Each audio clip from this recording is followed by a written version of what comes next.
the day we've all been waiting for. A day where intellectual discourse will soar. A day where titans will be clashing. I am Maribari, the Assistant Secretary, and it is a pleasure to introduce my boss, Sajo A.K. Jaju, the Secretary General of the 8th Executive Council of the Gambian Association. We are honored to be part of today's debate. We would like to express our gratitude to the executive team, most especially the academic department, for entrusting us with the responsibility of moderating this discussion. It is a privilege to guide such an important discussion, and we are looking forward to a lively and respectful exchange of ideas. Thank you all for being here today. So, to business. Allow me to take you through our agenda for the day. Point 1 on the agenda reads prayers. Point 2, opening remarks by the President of GAM-IND. Point 3, remarks by the guest of honor. Point 4, debate session to be coordinated by UTGDA. Point 5, opinions, views, verdicts with regards to the concluded debate.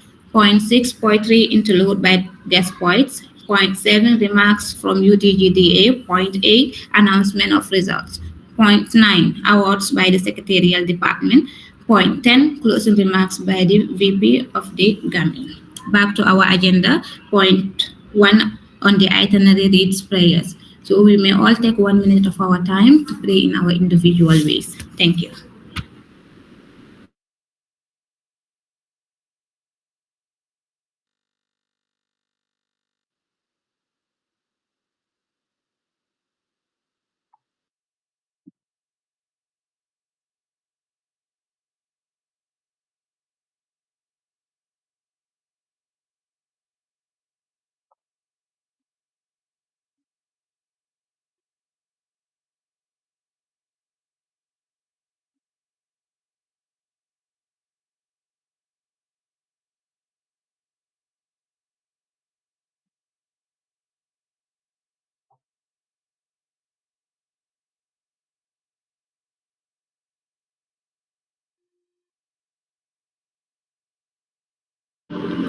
Allahumma Ameen. Ameen. May all prayers be accepted and shared amongst all of us. As it stands, it's Gambian convergences. And time and again, when we have Gambian convergences, it's prayers that we would always start with. We hope and pray that the prayers are accepted. So thank you very much, my boss, for taking us through the agenda for the evening, and of course for the morning for those joining us from the Gambia and all around the globe or around the world, we would say. So as it stands, I am Sajo A.K. Jaju, the Secretary General of the 8th Executive Council, and Mr. Lamrana A.B. Jallo. Okay, thank you. So I'm here with my own boss, as she mentioned, who is Maribari. We'll be moderating the said encounter, which is the finale of the second edition of the Gambian Interstate Debate Championship. I know we're about witnessing mouth-watering clash of words. We're about witnessing clash of titans. I mean, the doyens in our midst will not just relent on their oars. So let's see how things unfold. So as it stands, my boss, what we have on our itinerary or our agenda, as far as the day or the evening is concerned, is actually a remark by our president, that is the president of the 8th Executive Council of the Association of Gambian Students in India, who is no other person than Honorable, or would I say His Excellency, Mr. Ibrahim Mbo. Mr. Mbo, if you're with us, we would want you to bless us as always. Yeah, thank you so much. Sorry. All right. Thank you so very much, Mr. SG. Greetings, everyone. Am I audible? Just give me a thumb if you are all hearing me well. Thank you so very much, Mama Esiala. Okay, I would like to start by saying that all praise and thanks are due to the Almighty for guaranteeing us the life and opportunity to witness the final round of the GAM-IND Interstate Debate Championship. Distinguished guests, it is my honor to acknowledge our guest of honor, Mr. Modulamin Fati, President of the 5th Executive Council of GAM-IND. I also extend my warm greetings to Mr. Charno Gay, our invited poets, from the Gambia. And then our esteemed alumni, in which I would like to also recognize the presence of the former presidents, including the 5th executive, that is Mr. Fati, the 6th executive, and then after the 7th executive, Ms. Adama Ba. And then also all others joining us from and within and outside of India. Allow me first to thank our invited guests for graciously accepting our invitation and joining us on this important day. Although it was somehow late, as we apologize, the person, our ambassador could not make it. But, thanks to the love this man have for the association, we reached out to him within hours and he was able to join us, on this day. And he have been joining us and following like all other GAM-IND members, as the saying goes. Once a GAM-IND member, you are always a GAM-IND member. And it was, manifested today, the time we need him around. So today marks the grand finale of the second edition of the GAM-IND Interstate Debate Championship, organized by the 8th Executive Council in collaboration with UTGDA. This journey, which began last month, has been one of intellectual rigor and spirited debate. The exchange have been insightful, and I believe today's finale will be no exception. While this has been a long and a competitive journey, it is essential to remember that winning or losing is secondary to self-growth, as I always lamented. It's not about just winning, but it's about self-growth. I am proud to see participants, seizing this platform to enrich themselves, and develop their skills positively. Today, we will witness a contest between Gujarat and Andhra Pradesh as they compete to become the second champions of the GAM-IND Interstate Debate Championship, following the footsteps of Haryana. Last year, at this time, Haryana was crowned as the GAM-IND champions of the GAM-IND Interstate Debate Championship. But today we are going to have a new champion, so it's going to be decided whether it's going to be Gujarat or Andhra Pradesh. So that will be decided later after the debate. With that, I thank each of you for being here and wish us all a successful and inspiring session. Thank you. Warm regard, Ibrahim Mbo, President of the 8th Executive. Thank you. Thank you so much, Mr. President, for your thoughtful and inspiring remarks. Your words have set the tone for this event and reminded us of our shared purpose and goals. Your leadership and your vision continue to guide this association forward, and we are grateful for your dedication and commitment. Thank you for taking the time to share your insights with us today. Thank you very much, Mr. President. That was really an enticing, of course, speech from your end. Just as I said, you always bless us with words, and that you've just highlighted again. One thing that stands out is the issue of unity, that unity is strength, and in everything that we do, we try to have that sense of unity amongst ourselves. So my takeaway for the day is winning or losing is a secondary quote. I hope I quote that right. So my boss, as it stands, the president has given his speech, an opening speech that we were all waiting for. And as we could all say, like the speech was very, very, like it was engaging, because I could sense that from the reactions that we have. So from there onwards, I think the next thing we have on the agenda is actually remarks to be given by our guest of honor. So my boss, the said guest of honor is actually a distinguished personality, an individual whom when you talk about the Gambia, he wouldn't be left out. So my boss, who is this distinguished personality? Ladies and gentlemen, a trailblazer with an unstoppable drive. He's a leader who left his mark at every step of his journey. From his early days at Nuzat Senior Secondary School, he held key positions as president and drama coordinator of Nuzat Peer Health, igniting a spark in the hearts of fellow students through his charisma and dedication. My boss, with a sharp mind and unwavering commitment, he set off for India, where he earned a bachelor's degree in business administration with distinction. His academic journey saw him decorated with the Academic Distinction Award from Punjab College of Technical Education. And in 2021, he proudly received the College Collar, which is actually literally a word, an honor bestowed on only the most talented and accomplished students. My boss, His impact continued with the Gambian Students Association in India, GAM-IND, where he held office first as Secretary General and then as President in 2020 and 2021 respectively, driving initiatives that supported and united Gambian students. His leadership didn't just make a difference, it left a legacy. Professionally, he is a powerhouse. Beginning as a corporate planning assistant at the Gambia Transport Service Company, which is GTSC, his expertise propelled him to the role of marketing officer. Through it all, he's been a family man, happily married and blessed with a son, embodying dedication both at home and in the workplace. So, my boss, this individual is someone that you know. When we're to talk about him, it's going to take us the whole day. I mean, if not for years, to talk about his personality.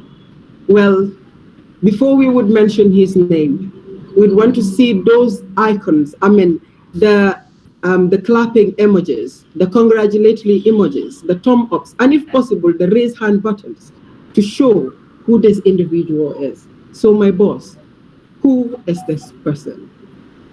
This extraordinary journey belongs to none other than Modu Lamin Fati, an individual whose story inspires us all, blending academic excellence, community leadership, and professional prowess into a legacy of Gambian pride and achievements.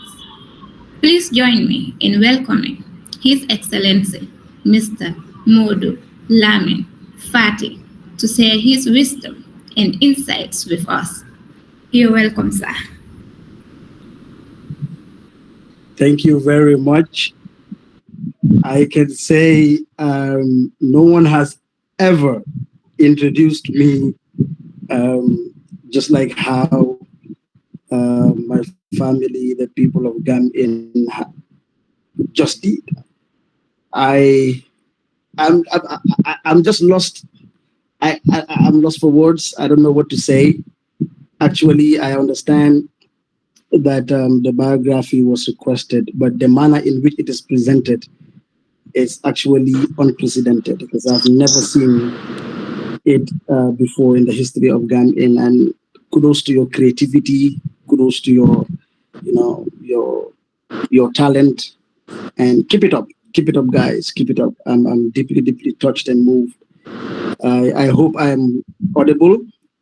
And then it's good to be back to speak on this platform, even though the links would be different, but the people that you talk to and the capacity in which you speak to them shall ever remain. And I am deeply, deeply honored and privileged, for that matter, to step in for the High Commission of Gambia to India. Actually, when I had this discourse with the president, I told him, even if it is at the 11th hour, we are always ready and reliably at your service. This is what we have put ourselves into, and we are always ready and committed to advancing the development of Gambian students in India. It is the family I've ever been to abroad, and it is the family that has given me the most experience in terms of, coordinating with fellow Gambians living away from the Gambia.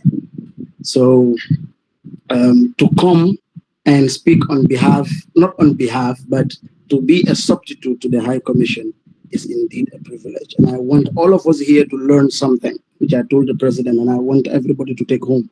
And that is, no matter what, do not ever think that you are a second choice.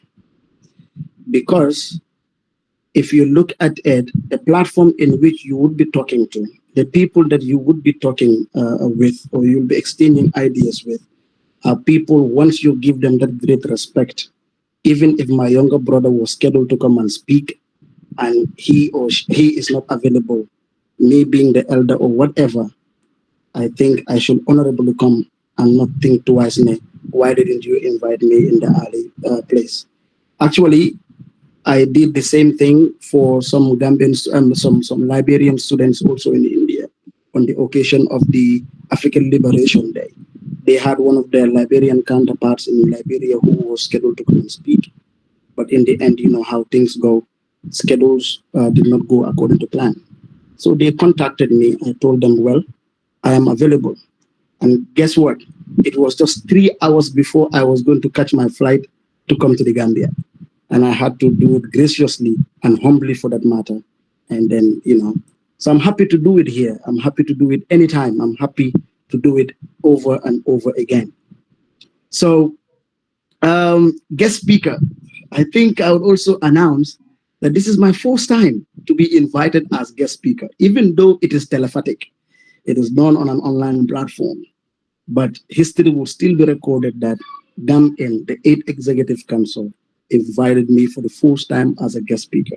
I hope it wouldn't be the last. I hope I'll be invited as guest speaker in many, many platforms to share a few things that we have also gathered through our shortest of our lifespan. Well, debate is something that is very, very healthy. Debate is crucial. It's part of our existence. We have to dialogue. We have to talk to each other. If we don't talk to each other, we may not understand the perspective of the other person. And that is why once we talk, we get to understand, oh, nila ako fogon. Hindi nga mira nun ten. Oh, okay, then kon yow ni nga ko halate. Well, halat bobu tamit bonut de. Sun ko defé na le mun nañu am result bali. That is as a result of people dialoguing. And I will share the famous quote of the Wolof. I don't know if I'm going to get a manual from them. But they say that rero amut wa nyaka watana am. So people are not entirely lost. But because we don't sit down and dialogue, we don't sit down and talk to each other, then we would not be able to understand the angle that we are all coming from. So rero amut nyaka waxtana am kon nañ tok ñu waxtaan suñu waxtaanee rek dinañ déggoo te déggoo bu amee rek yokkute foofu la mën a xëjee. So I think my Wolof, I wish Dauda was here, then I would have bluffed a little bit that my Wolof is better than his. So that is about it. Debate is healthy. Now today you are debating up to the final level, and I'm sure you have debated on different crucial topics. But the key takeaway from this debate is not just a state winning and a state losing or whatever. I'm sure this is not the first edition. I think the last edition was the first edition also. I think also. So you can correct me. But the key takeaway from these debates are that the presenters will take their time to go do research, and not just research to come and sugarcoat things, but research that would be backed by evidence, okay, empirically, by statistics, by data. And then these things can be information for whoever comes across that research, that debate that you're doing, and it can eventually influence policies. You see why world leaders are struggling to become better speakers, to become better negotiators, is because for policies to be influenced, you need to be able to have that debating skill. We are all debating, even at home. Myself, this morning, I was debating. But in what capacity? Okay, no, Saturday and stuff like that. No, 600, no, 700. No, we try to convince each other. For those that are not married, they will not understand. You get the point, but I'm very sorry, all right? So, but those that are married, Tombong, congratulations. Those people, they will understand how the debate is going on in our marital homes. But all that is done in a way of exchanging ideas, but in the exchanging of ideas with the intention of convincing the other, persuadingly but positively. You don't want to debate without convincing. You have to be convincing. Once you are not convincing, then there is no point to put your views across. It is not a fight. It is not bullying. It is not about but it is about how do I get my results or my viewpoints put across respectfully, and the other person or other group of people will get to understand. But it is not always that when you put your view across, people will embrace it wholeheartedly. Some may embrace it as a result of coercive behavior. Some may embrace it as a result of maybe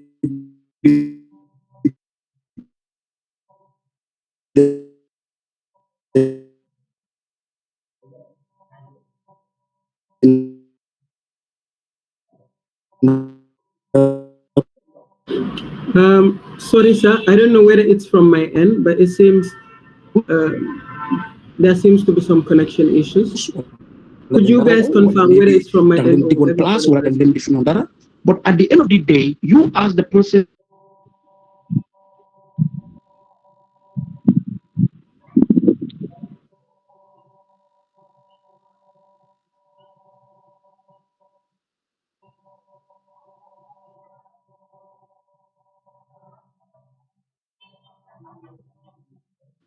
Is it okay? Am I okay? Well, Mariama, I'm not using Chromium. Yes, it's okay now. Okay, I hope you didn't miss most of what I said. I'll actually, it's nothing written, so I don't know where I stopped, but I will just continue. I hope it's okay now. Cody? All right, good. So, all right, thank you very much. Thank you. And Mr. SG, I like the way you talk. You have very good articulation. Keep it up. You never know where it can land you. All right, captivating tone, and I love the intonation. All right, so moving on. Once we discuss, and like I said, not every time people will accept what you're saying. And that is where tolerance comes. That is where acceptance of divergent views come. Because I have this famous quote that I try to modernize or play with it a little bit, that our synchronization as a people does not depend on our similarities. No. But it highly and heavily depends on our ability to recognize our differences. Because coming together as a people does not mean you're bokande at by. We have seen families shattered. Maybe they are twins. You get the point. They are going at each other head to head. We all know the famous story of the Peace Choir. These are people that entertained us growing up. But, I don't know what is the history now, but at some point they were going at each other. These are twins that came from the same womb at the same time. They, more or less 90% look alike. But them coming together harmoniously did not necessarily mean they have to be brothers. So me and you seeing each other doesn't mean that we have to be all fatty kundankas, okay, and kill all sane kundankas, all right? Sane kundankol moilo, all right? But it heavily and highly depends on what? Our ability to recognize that you stand for this and I stand for this thing, but respectfully, we wouldn't be, getting into each other's territory, without according respect to each other. Ite sikeno floated ndenga ke manding koti nimbe na manyo bito lantol kan na manyo biti ten. So nita fanan tata fula kunda yaje ko fulo fanan kela manyo biti ten. That is not because fulo mansong kake manding koti wala manding ko mansong kake fulo. That is not it. The issue is fulo bala fula yalla manding ko fanan bala manding kayala. You get the point. So in terms of debate, this person would believe that this government is not democratic. Then another person would also believe otherwise and come and say, no, actually, this government is democratic. But what is the common thing? And that is we are all Gambians. We are all residents of the Gambia. We all love the Gambia. Nobody owns the Gambia more than the other. But at the end of the day, all we want is to have that common platform, equal opportunity to be able to convince the people that matter. Speaking truth to power does not mean you're being a negative critic. And we need to be happy. We need to allow such divergent views to come. It builds you up. It makes you to be strong. It makes you to correct dot some of the I's and cross the T's that you may have left behind. So my fellow young people, all I am going to encourage us to do is let us be keen listeners. Let us voice out where it is necessary. because your voice is your power. Your power is your say, and your say is your authority. That authority must be treasured. If not, we all would become worthless. So guard that voice that you have. Speak it out where it is necessary. Do not be a talk person. Once you offer criticisms, kindly, in that same spot, offer a corresponding solution to that particular critic that you have mentioned. But it is very unfortunate and disheartening for a lot of Gambians that we always criticize. But if you ask the person, what do we do beyond the lamentation?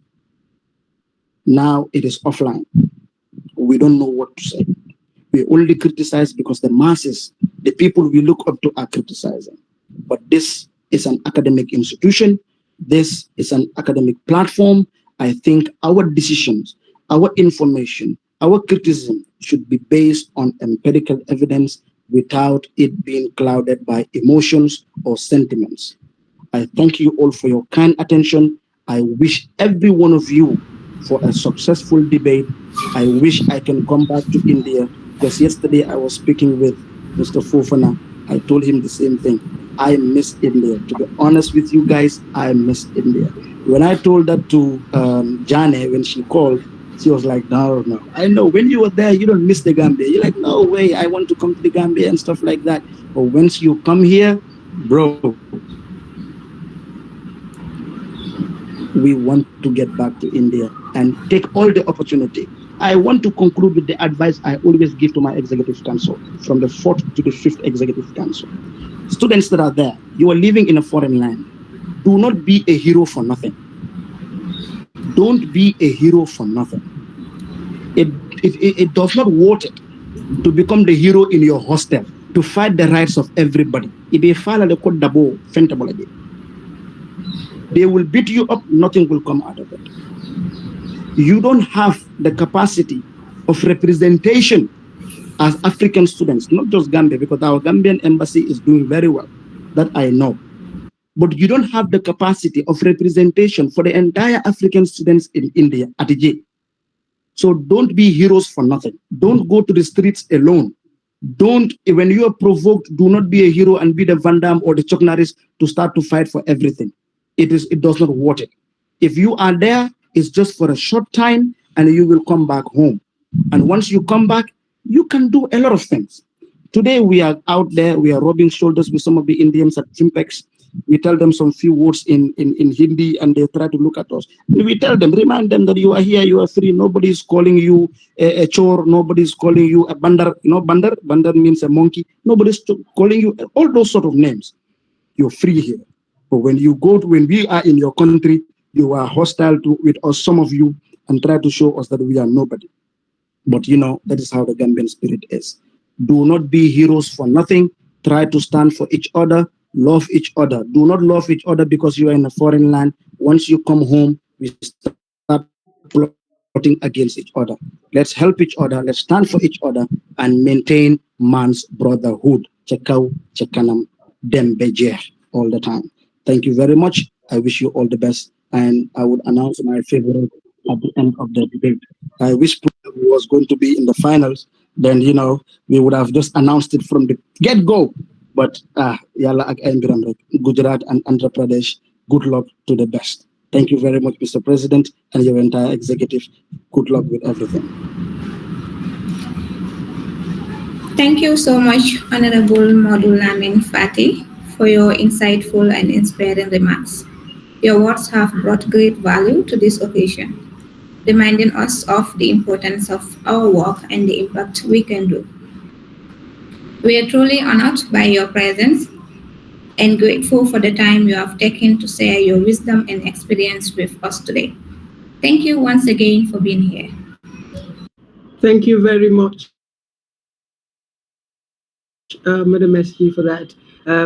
Just as you mentioned, I am just elated. I don't know, when I say am I with mixed feelings? Because every bit of the speech that he had given, that is Honorable Modulamin Fati, was just so entertaining from the start to the end. It like I was like, this speech should not have ended. But anyway, since time is always a factor, and as we would say, time and tides wait for no man. I believe he had delivered as expected. And to put to the knowledge of all of you, he's been reached out to in the 11th minute, just as we've mentioned. And he had done just as expected. Because, as he would say, when you have debaters or when debaters are given platforms or public speakers in general, they always would deliver to expectations. So, one thing that stands out in his speech is the importance of debate. So, as far as debates are concerned, at some point he said at homes, we would want to, let's say, your wife would want to cook super kanja or bernichin, and down the line, you also would want to argue that probably maybe you want yasa or you want something of that sort. So, there the issue of the debate comes into play, and even in the marital house. So, that goes down to telling us that we should all avoid being the yes, yes type of person. In one way or the other, we're all debaters. We all would debate in our lifetimes here and there. So, and again, he talked about the issue of acceptance and tolerance. I think it's important that we accept diversity like Inferno because it's always here to stay.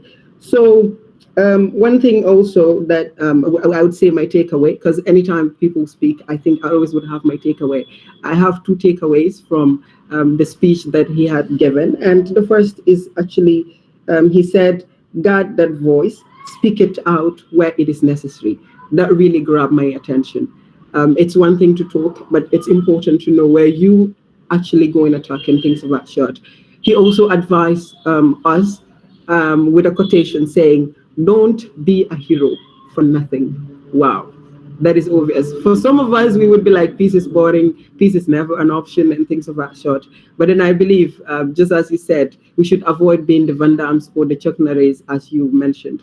Once more, thank you so very much, Mr. Modulamin Fati, the president of the 5th Executive Council of the Association of Gambian Students in India.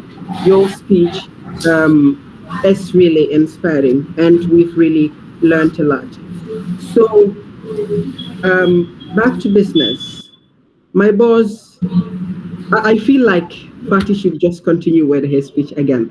But then, let's get to our agenda. What do we have on our agenda, my boss? Back on the agenda, point 4 on the itinerary reads debate session to be coordinated by UTGDA. His Excellency Momodou Biteye, President of UTGDA and the Chief Adjudicator of the second edition of the GAM-IND Online Interstate Debate Championship. Honorable, the floor is yours for the debate session. Thank you very much. Just as she mentioned, on our agenda we have the long-awaited debate session. I know we're about witnessing some mouth-watering clash of words. We're about witnessing clash between titans. We're about witnessing a day that would be left, that would leave some indelible marks in the corners of GAM-IND. As it stands, it's the mighty state of Gujarat, and of course, the vibrant state of Andhra Pradesh battling for this year's finale. To put this whole stuff into context, Gujarat were part of last year's finalists, so it's like a back-to-back for them. Let's see. Last year they were in the finale against Haryana, but the forces of Gujarat could not overcome that of Haryana, and as such, Haryana had to settle for the winning, and eventually the runners-up happens to be Gujarat. And for Andhra Pradesh, last year they were the semi-finalists, and this time around they're back. They've achieved a lot because from the semis coming to the finale actually means a lot. So this goes down to telling us that we're about witnessing a fierce battle that no one would want to miss. So the chief adjudicator, who is Honorable Biteye, if you're with us with the entire adjudication panel, the seasoned debaters, the seasoned adjudicators, the impartial judges, if you're with us, we're all ready for this showdown. Thank you.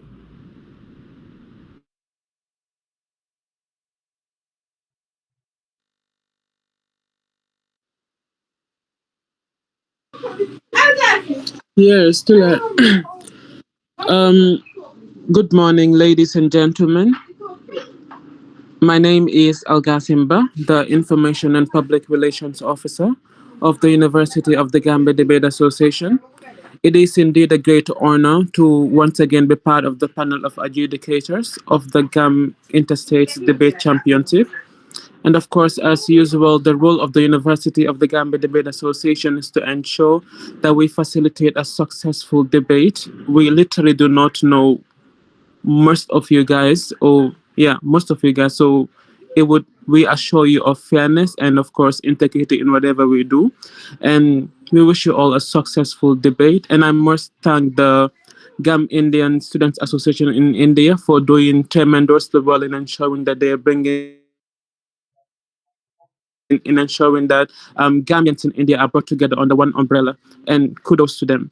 So now, without wasting of my time, we'll now like to confirm if the debaters are set.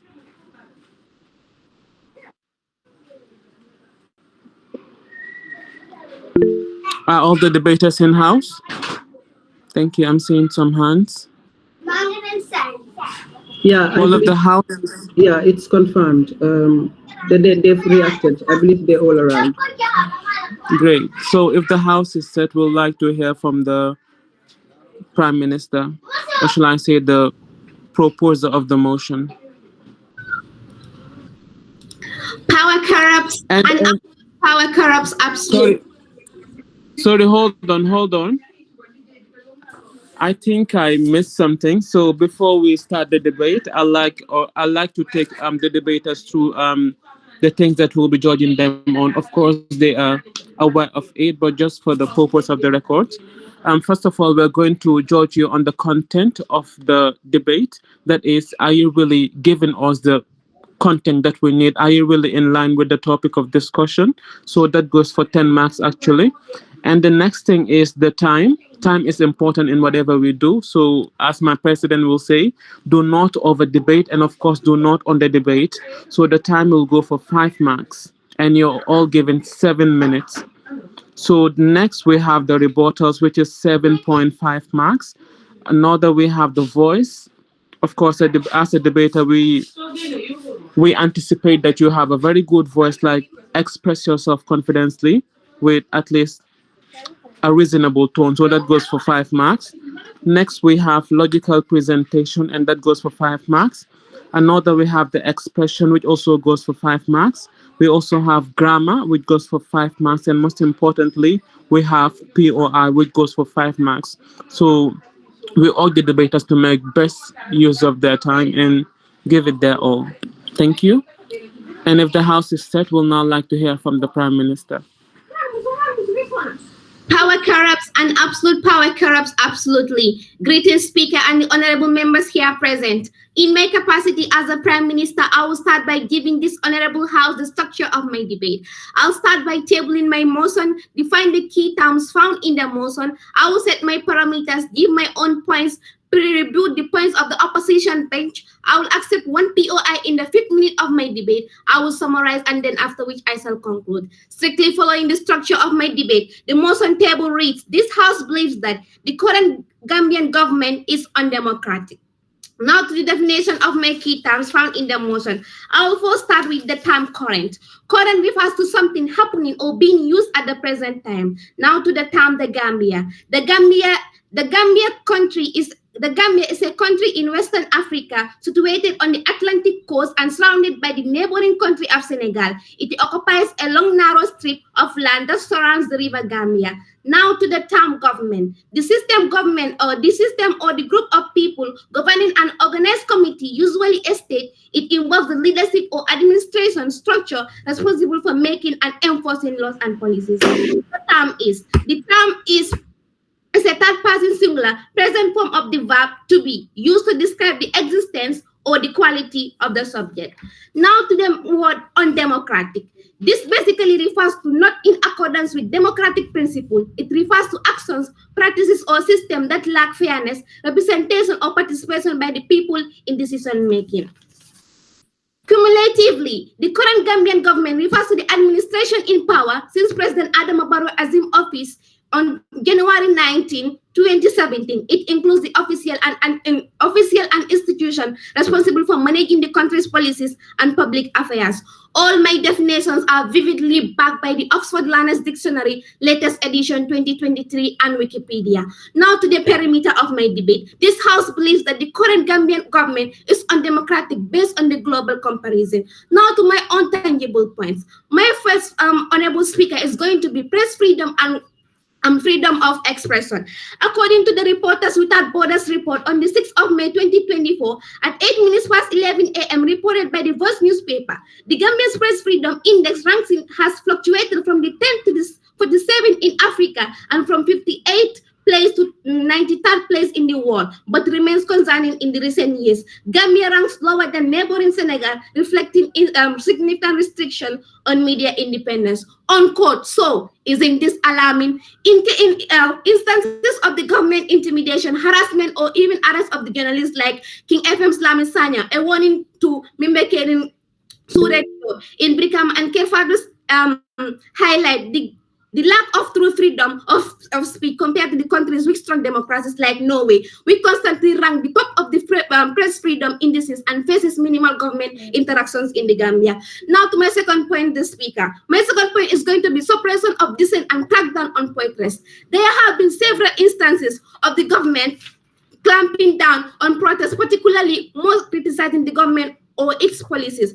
For example, reported by BBC's Omar Wali on the 11th of June 2024, and it reads, in the early 2024, police were deployed to disperse peacefully demonstration organized by the civil society groups calling for electoral transparency. Honorable members, unlike countries like Ghana that protect the right of protest, the Gambia government shut down peaceful protests with force. Democracies around the world, such as Scandinavia, and so that people can fairly oppose the government by suppressing peaceful dissent. The current Gambian government fails to meet democratic standards. Therefore, we believe that this government is undemocratic. Now to my third point, which is going to be limited political competition and election manipulation.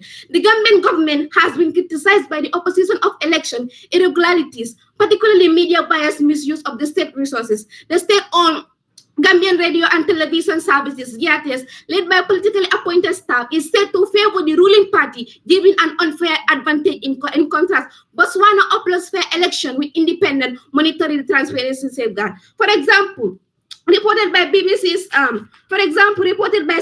on the 12th of October 2023, political competition open, transparent, and free from coercion, ensuring the integrity of process in Botswana. So, let us strike a balance and see where the current government of the Gambia lies, if not under undemocratic.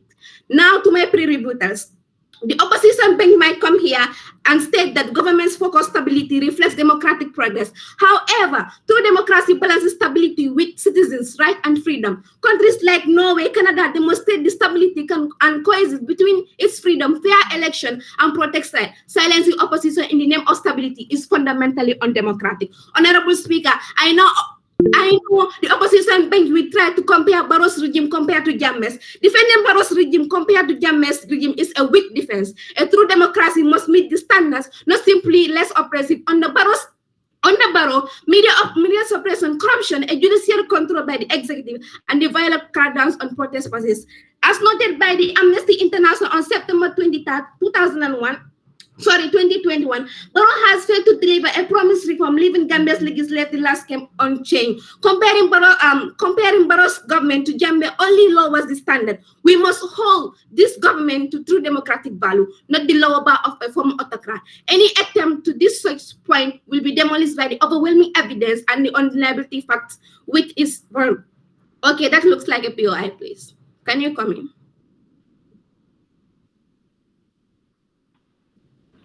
Yes, good evening. You claim an electoral malpractice, right? How do you reconcile this with the fact that the Gambia's 2021 election was praised for their transparency by both the EU and the ECOWAS observers?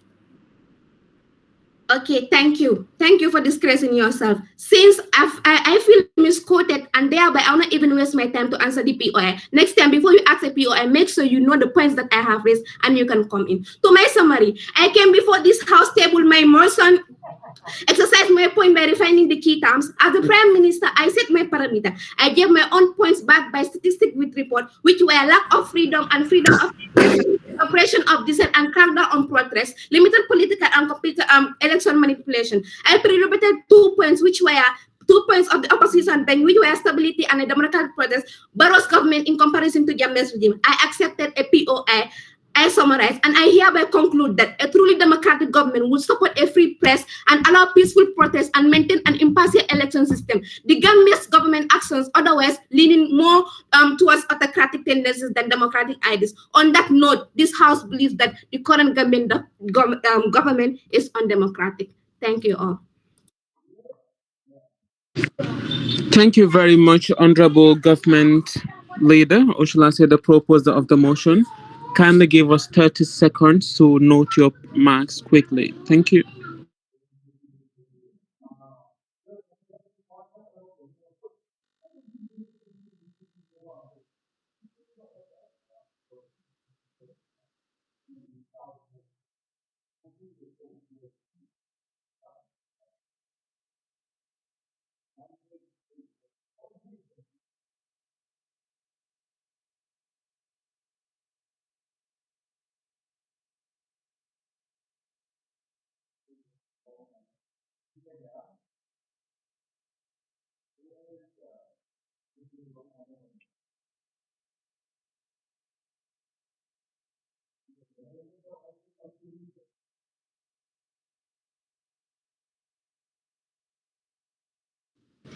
Thank you very much. If the House is set, we will now like to hear from the opposition leader. Opposition leader, the floor is yours.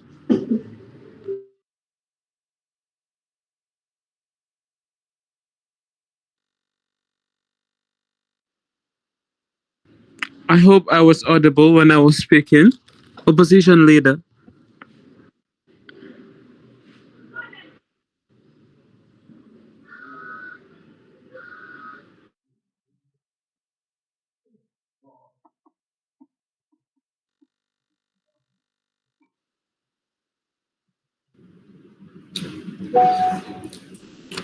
Hello, I would like to confirm if I am audible. You're audible, ma'am. You may please. All right. Good evening, everybody. Honorable Speaker, I greet you all, my fellow students, and all my co-debaters. I would like to give the structure of my debate to start with, which is rebuttals, points and presentation, summary of my debate, and conclusion. To start with the debate caption or the theme, which states this House believes that the current Gambian government is undemocratic. Okay, before I go further, I would like to debunk two of the points that my co-debater stated, or my opposition, which is totally disagreeing to the fact that elections are manipulated. Free media interventions are also not given. Elections in the Gambia are not manipulated. I don't know where you got those facts from, but those facts aren't realistic to start with. And also, there is free press intervention. The press are given more space during the Barrow government than the previous government. So why do you have to quote from that scenario, given that the last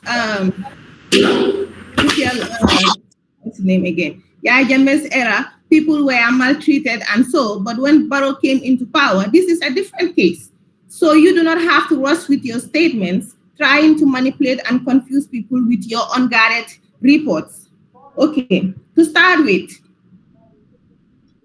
Mr. Speaker, in the words of Nelson Mandela, democracy is not a distant ideal, but a work in progress, built step by step. Today we stand on the part of that progress in the Gambia. To label our government as undemocratic is to ignore the studies we have taken to create a fairer, free nation for all Gambians.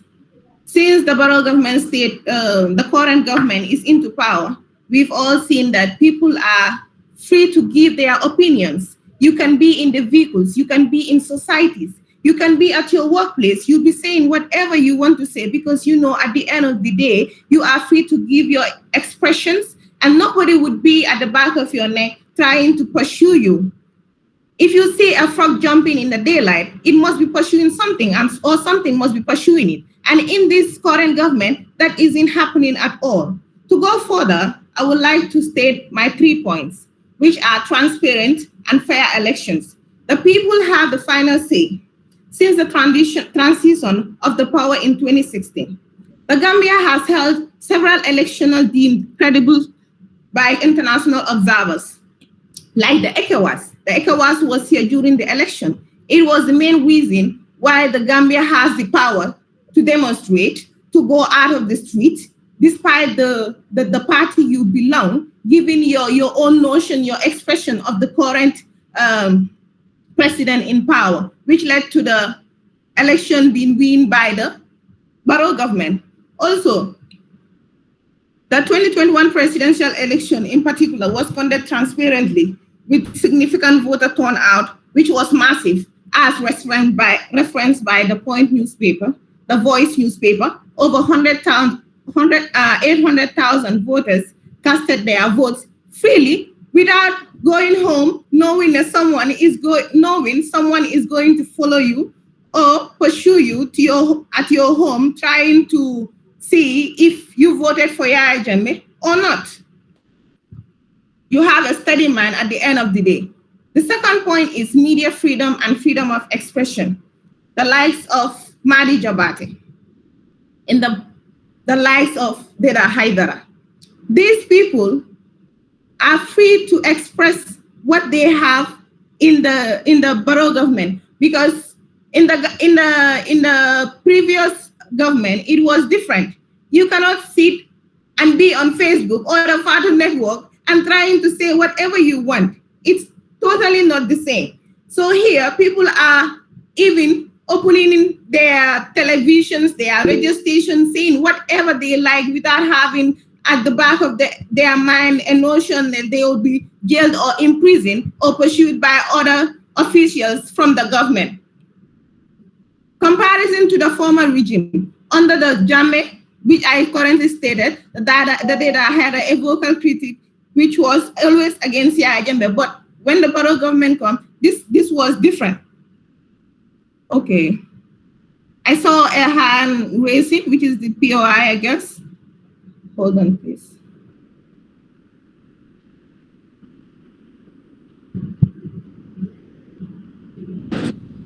Yes, please. Okay, thank you. We have had the president instructing his NPP thugs and surrogates to fight and beat anyone who is not part of them because simply they own the country.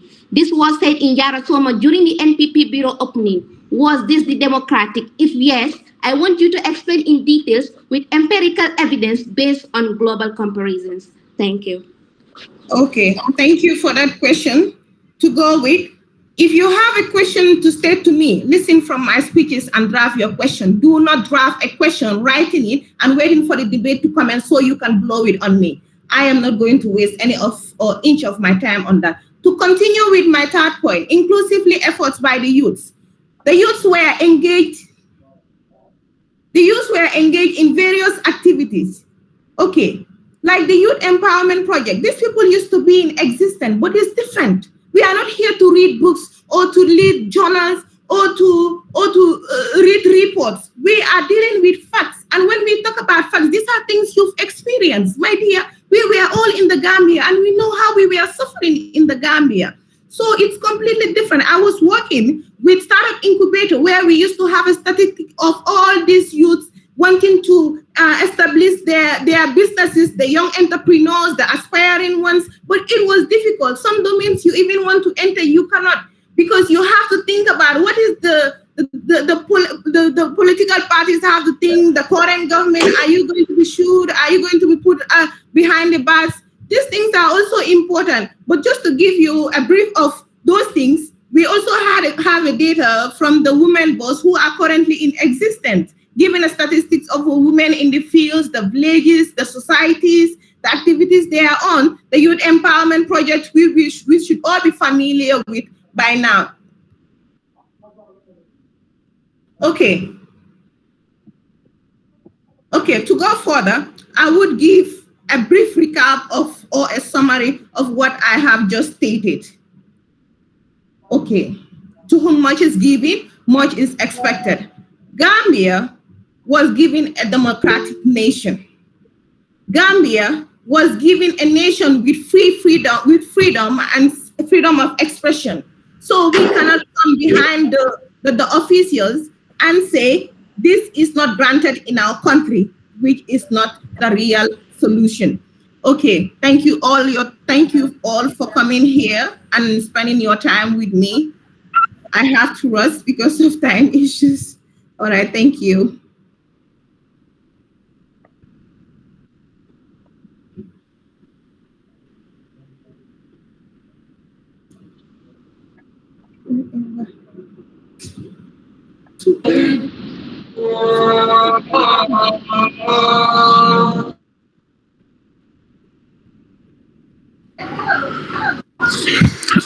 Thank you very much, Honorable Opposition Leader.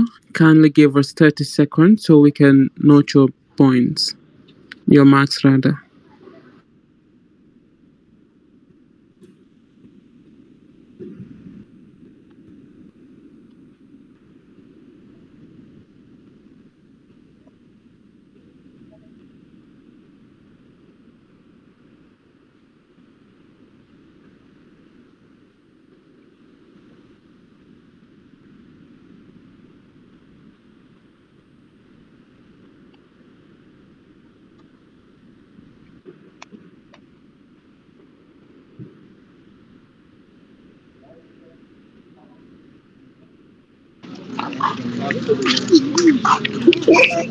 Over 100K.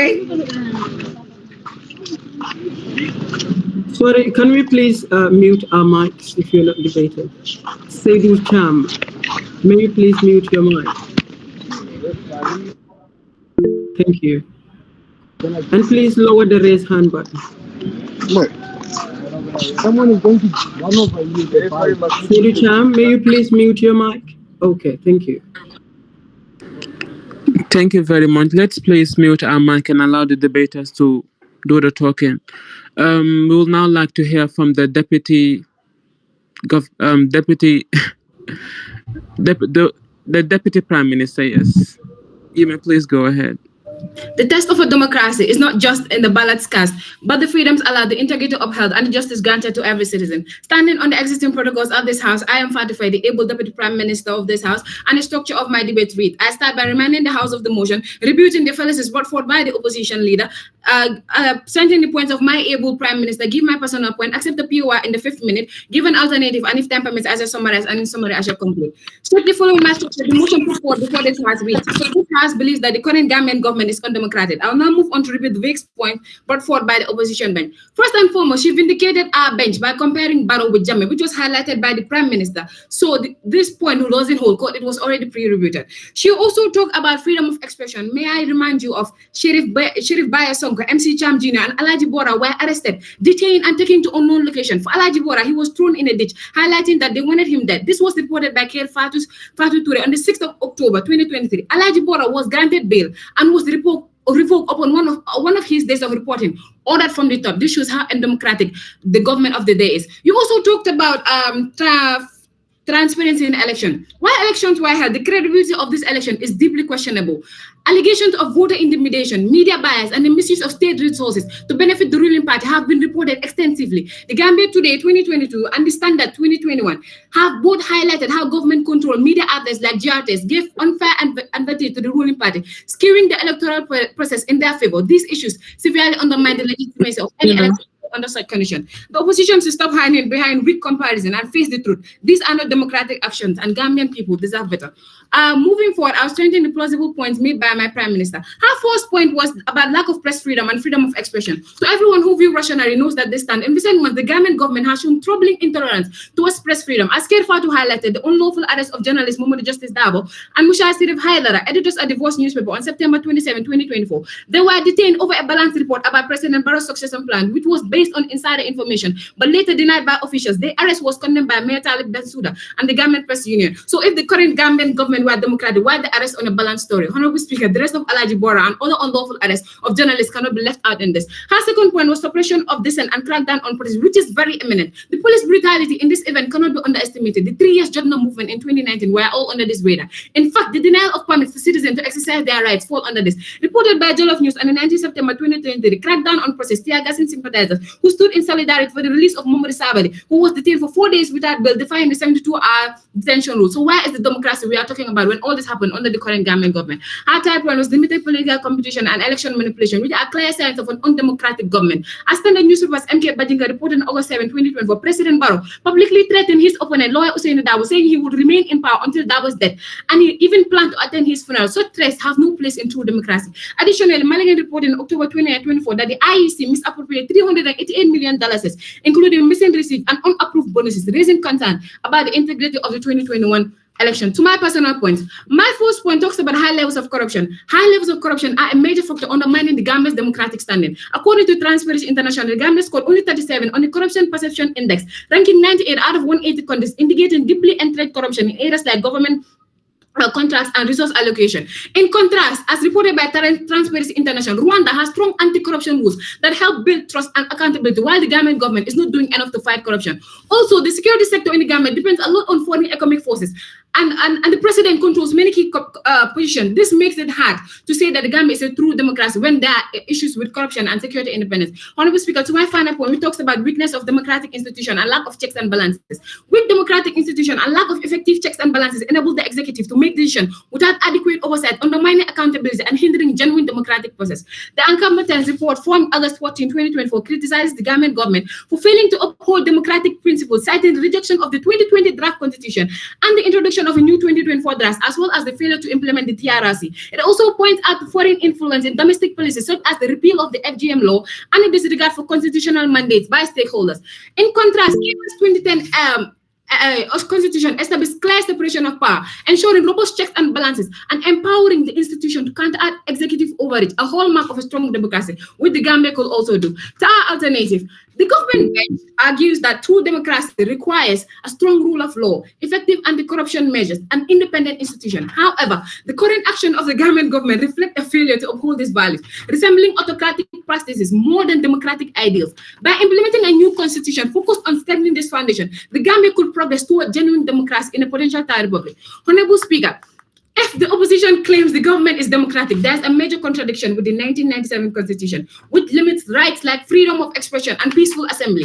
As Amnesty International highlighted on September 23, 2023, the failure to adopt a new constitution keeps the restriction in place. If President Barrow really supports democracy, why hasn't the 2020 Constitution, which allows for democratic reforms being implemented, holding on to a dictatorship-era constitution while claiming to be democratic? It's a clear contradiction. I guess that's a POI. Can you come in with your question, please?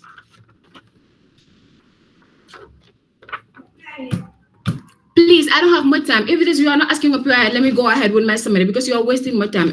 It seems like you are scared over. To the summary of my debate, I start by reminding the House of the motion, review the insignificant points of the opposition bench. I went on to strengthen the points of my Prime Minister, which are press freedom and freedom of expression, suppression of dissent and crackdown on protest, limited political competition and electoral manipulation. I gave my own irrefutable points, which are high level of corruption and weakness of democratic institutions and poor implementation of checks and balances. I was expecting a POI, but since it wasn't asked, I believe the entire House's stance is clear. I gave an alternative, which was about reintroducing the 2020 draft constitution, which will usher us into a new republic, that is the Thai Republic. I summarized as expected, and henceforth, I conclude that this House believes that the current government is undemocratic based on global comparisons. These are restriction on press freedom, suppression of dissent, lack of transparent election, interference in judicial independence, high levels of corruption, and weak democratic institutions that prevent proper checks and balances. I hope since the government are quite convinced with what we came with, I salute you all. Thank you.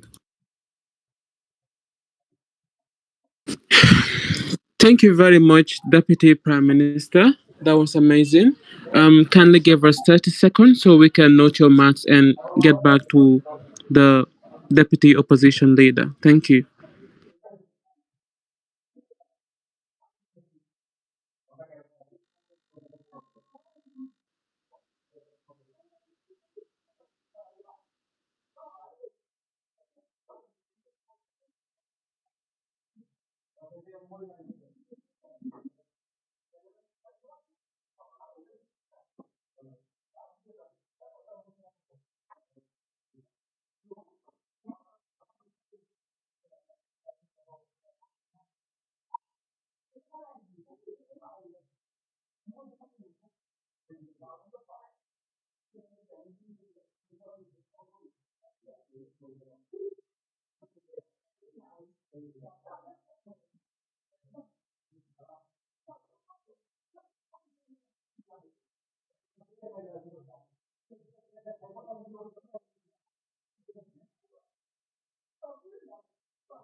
Thank you very much. If the House is set, we will now like to hear from the Deputy Opposition Leader.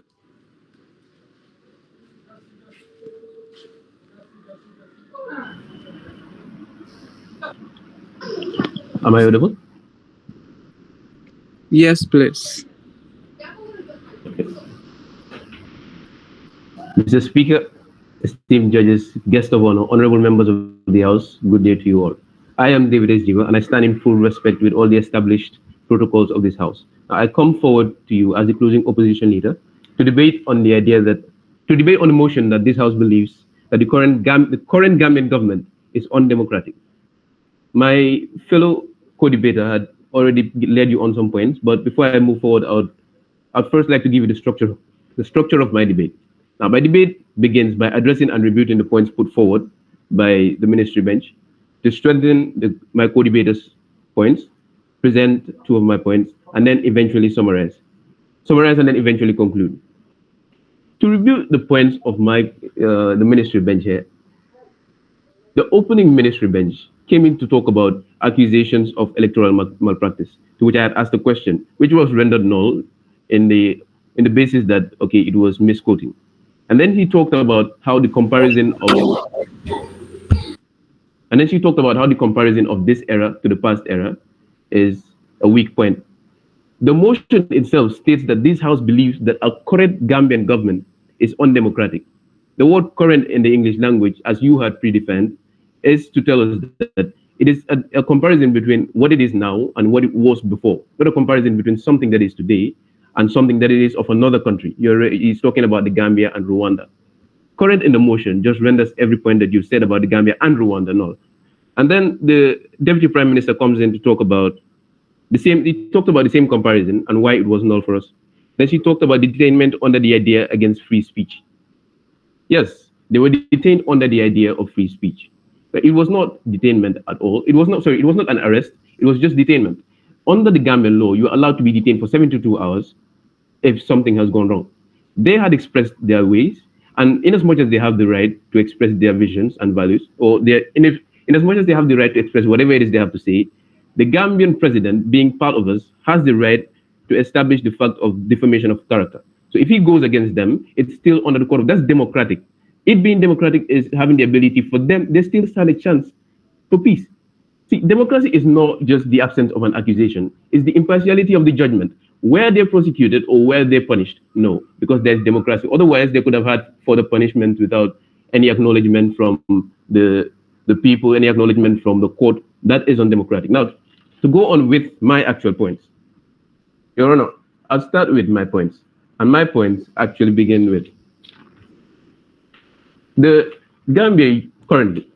The current Gambian government has worked on judicial reforms from the former regime.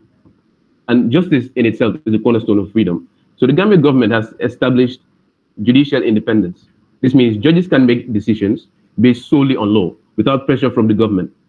Now, you see, it's right there in the Constitution, in the section 120, that in the exercise of a judicial power, the court shall, in the exercise of the judicial power of the Gambia, the court shall be independent and free from control or direction of any other person or authority. Now, another judicial reform that was made is the appointment of the judiciary or the appointment of the judges in itself. It is done by the head of state, yes, but it is done from the recommendations of the Judicial Service Commission. This is the democratic way of life. That is to tell you, it's not the president who chooses who comes to play. It's the president. It's not the president. The president chooses based on a set of recommendations made. And then to lead on to my second point, I'll talk about the decentralization of power. When you talk about an undemocratic society, it is to tell you that the power is concentrated on a single individual. That means he has the last say. But this is not the case with the country, because if you look at the country, there's balanced executive power, there's independent legislature. This is to say that under the current system, the executive power is decentralized and held by an elected president. But then the president's actions are subjected to legislative approval and judicial review. This prevents him from wielding an unchecked power. If you look at these points, back on September 22nd,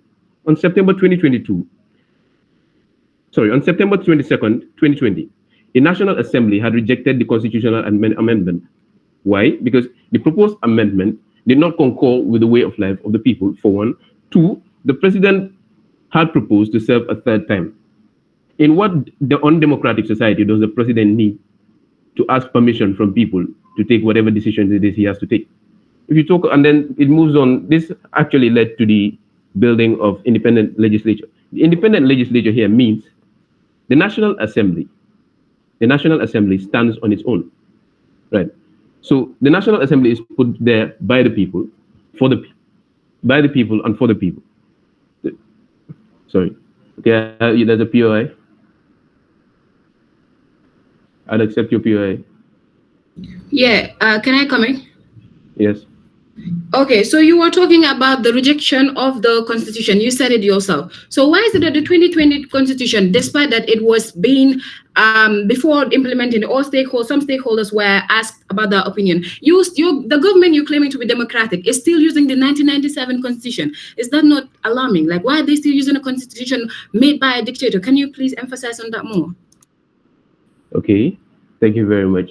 I said the 2020 constitution was rejected on the idea that whatever was proposed by the government, whatever was proposed was not in accordance with the law. Now, the people have a say. This 2020, there's a draft of the 2022.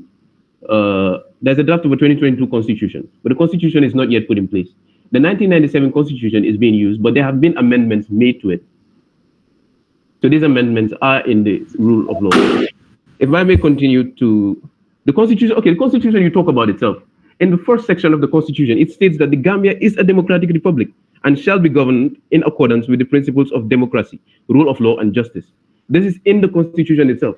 So by questioning the democracy of the country, you're questioning the very foundation of the country's governance as outlined by its supreme law. And I think I'll summarize my points by saying I came in, I had rebutted some of the points of the opposition, after which I had strengthened the points of my co-debater, to which I had given you my points, and then off to my conclusion. In conclusion, I would say the Gambian government is not just not undemocratic, it is undeniably democratic. Now, there's a transparency of elections, there's a free pass, there's inclusive programs and empowering for all citizens. Unlike the past, this government fosters true freedom, representation, and participation, provoking that democracy is alive and thriving in the Gambia. Thank you. Thank you very much, Deputy Opposition Leader. That was amazing too. We will now like to be on our side at least for 30 seconds and get back to you. Thank you. Thank you very much, Mr. Al-Ghazimba, the IPRO of the University of the Gambia Debate Association, which is the UTGDA.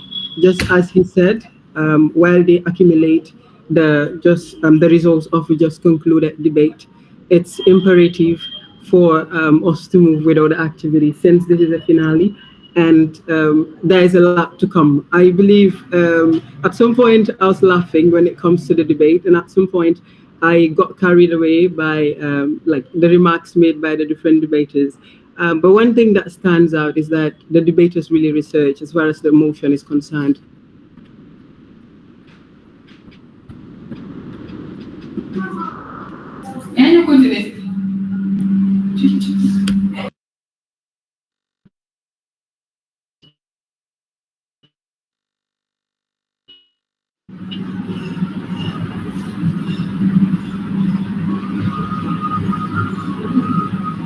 Well, thank you all. I guess he is up.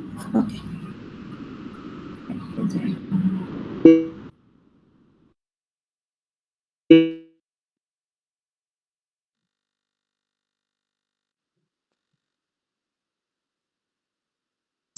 I say, Jato Teta Janet, Jatipano. Where's my boss? Yeah, Allahu Akbar. I thank God that I'm not one of the judges, because the judges would really be put to test as far as this stuff is concerned. But then, let's watch out. My boss, what's next on the itinerary? Well, back to the agenda. Point 5 on the itinerary reads opinions, views, verdicts with regards to the concluded debate. So based on the concluded debate, ladies and gentlemen, the floor is yours. Kindly give your verdicts, views, or contributions. So dear viewers, kindly raise up your hand if you have anything to say or share with us. Thank you. Very well, my boss. It's important for people to give their views so they can raise up their hands. But one thing we have to also remember, it's one thing for them to come up with their suggestions. But what was the motion debated? Because, I don't know, I was carried away so much so that I can't even remember the motion. What was the motion, please? The motion for this debate is this House believes that the current Gambian government is undemocratic. Wow, I believe we get the right. This House believes that the current Gambian government is undemocratic. So as it stands, who do we have on the queue? The first person on the queue here is Mani Majane. Ma, the floor is yours. Thank you so much, Mr. SG and Miss SG, for giving me the platform. Okay, as a matter of fact, I don't have much to say as far as this topic is concerned. All I want to remind this house is that this is a debate, whether we are for or against. All that matters is the point. You need to come out with your points to stand with. And as a matter of fact, we are following the BP system. So let's try to put that at the back of our mind, specifically to those that will be coming to give out their points here. So let's remember that this is a BP system of debating, and any point matters. And all the points that we are saying here will not be audible to the adjudicators, because they already left the meeting for their finalization of points. So I think that's the only thing I have. Thank you, Miss SG. Thank you so much, Mani Majane, for those wonderful words of yours. So following the queue, the next person is Tombong Jobate. Tombong, you're welcome. Sajo, Kana Mola time always. Almola we know the Mola. These two ladies did everything. They said everything. There's nothing much, there's nothing less. Give us our victory. We don't have time. I have to go and do my attire, boy. That's all I have. We don't have time, man.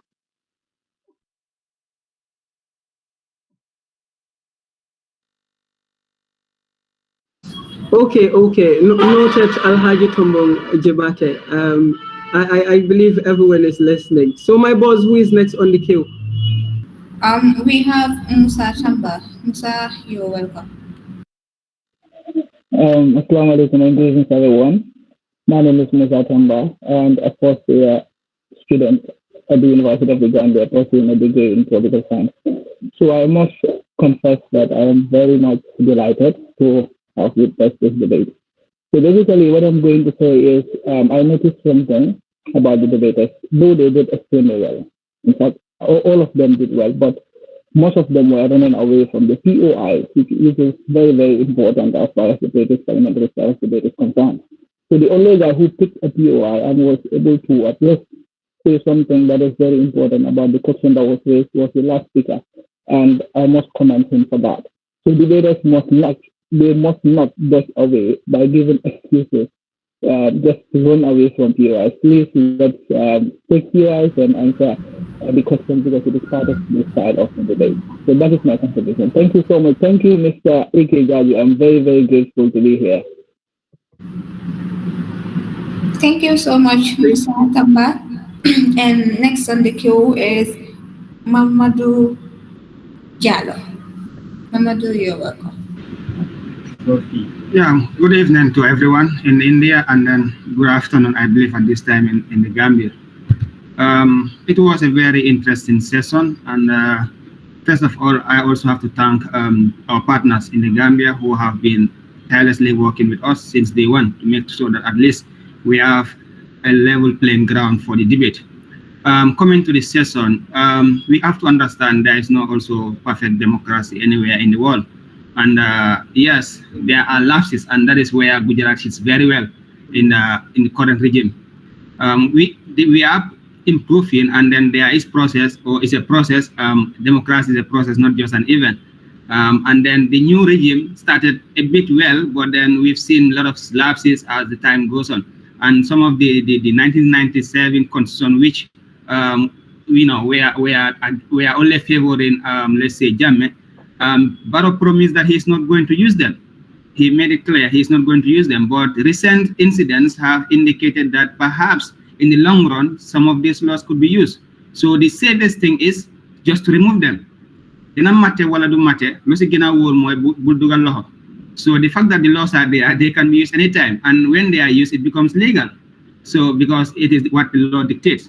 So I just want to say that all participants have done very well, both the opposition and then the prime minister. So the opposition and then the government bench. They have all done well. But it's not going to be fair to say Gambia is not democratic 100%. But it's also, we have to understand there is no also perfect democracy. But then us, compared to other neighbors like Senegal and other democratic countries, we are still far behind. And there is a long thing, or there is a long work, or there is something, a lot of things to do. There are a lot of things that we have to work on to be there, because press freedom is very important. Yeah, but then it's not easy, though. We are all Gambians. It's not easy sometimes. Yeah, we know how it works. It's not easy. Thank you so much. And then thank you so much also the SG and the team for giving me the floor. Thank you. Thank you so much, Mamadou Jallo. And dear viewers, since time is a factor, we have come to the end of this session. And thank you all for your contributions. Okay, noted, my boss. That is it. Time and again, I'll tell people, I think immediately after the debate, the discussions that we would witness are even more, would I say, enticing than the debate itself, because a lot of guys would come and echo their voices, and that we've just witnessed. So actually, for us to give our verdict, it will come later, but as it stands, the 7th or the 6th item on our itinerary is actually a poetry interlude by our guest poets. And just as we must be aware, as far as convergences of this nature are concerned, we really consider interludes or songs per se. So my boss, to my understanding, I was made to understand that we're supposed to have 2 poets in our midst that are supposed to present. And so I'll ask, or like, to your suggestion, who should we start with? My boss, I suggest we start with Moses Dobashi. Okay, so who is Moses Dobson? Honorable members, let's turn our attention to a true wordsmith, a master of eloquence whose name resonates across Gambian, Moses Dobashi, renowned for his ability to weave words into intricate tapestries of emotion and insights. He possesses an unmatched gift for poetry. Moses doesn't merely write, he captivates, he transforms, he elevates. His art is a symphony of language, every line crafted with precision, every verse leaving a lasting impression. Tonight, we have the privilege to witness this master at work. So without further ado, please take the stage. Honorable Moses Dabasin, the podium awaits you.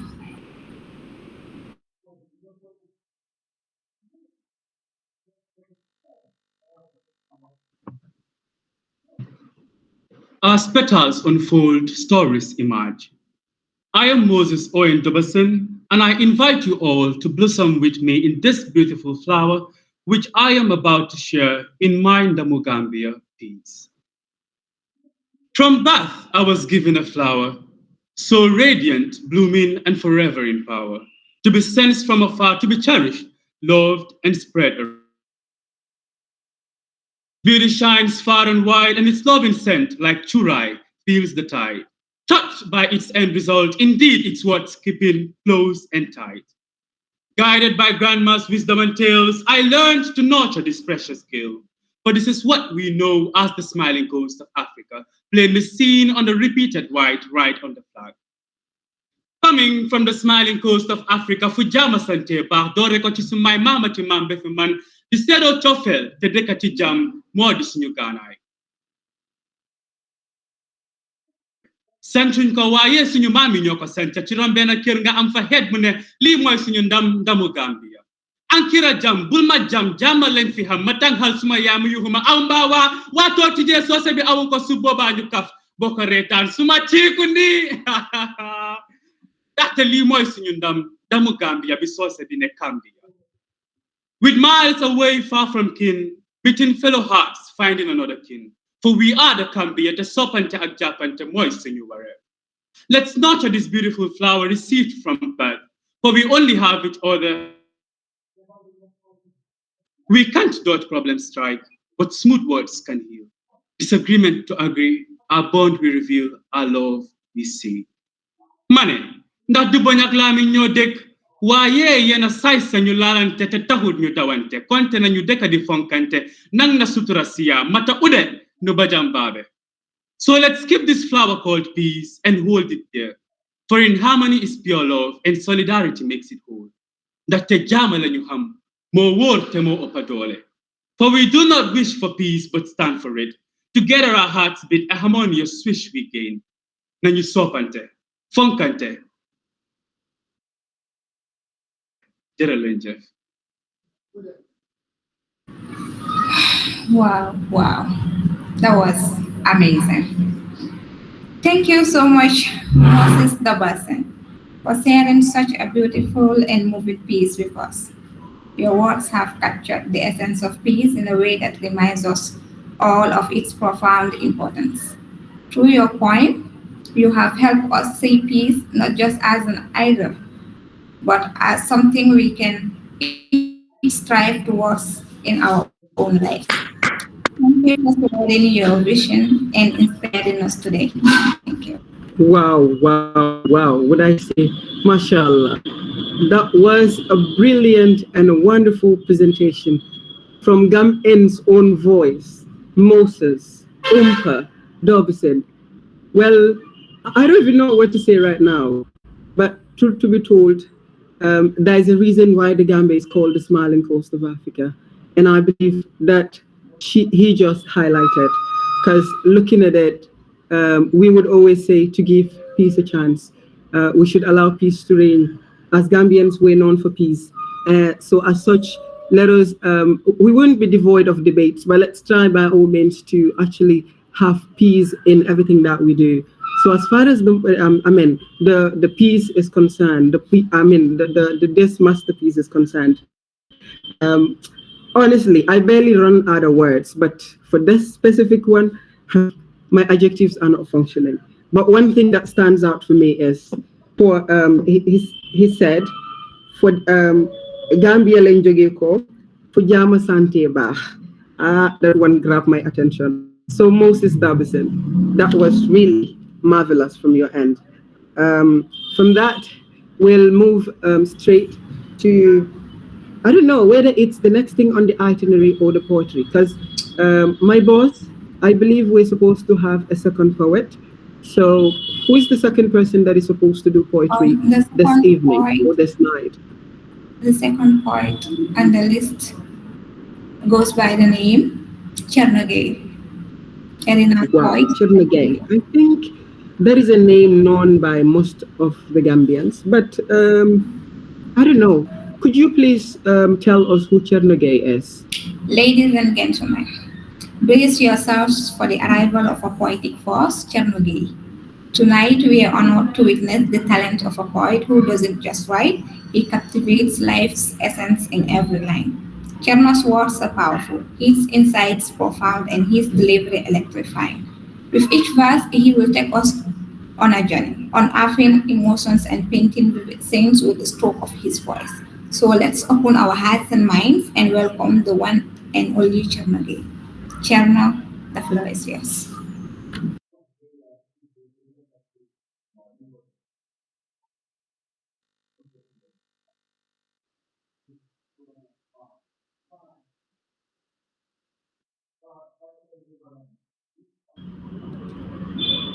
Have we Mr. Chernoge with us?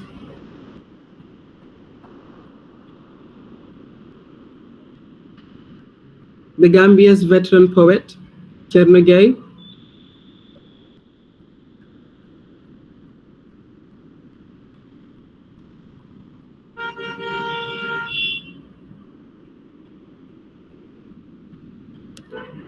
Okay. Do you confirm whether he's in the meeting? If no, Yes. I can call him for you, please. He was here in the inception, but I think. Yeah, I believe. I'm just giving him a call. He is ringing, so let me check on him. He was here. He was available. Okay. All right, then. That's the case.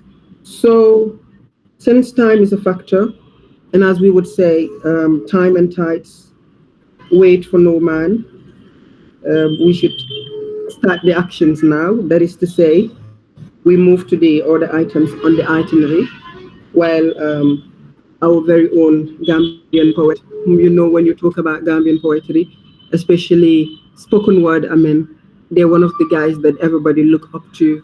They're the people that mentor a lot of guys that are doing poetry nowadays. So I know it's not easy to have elephants in our midst, but then they're the Gambians' hope anyways. So my boss, on our agenda, we're supposed to move to the 7th item. So could you please take us through the 7th item on the itinerary? Point 7 on the itinerary reads remarks from UTGDA. UTGDA, the floor is yours to take over the podium.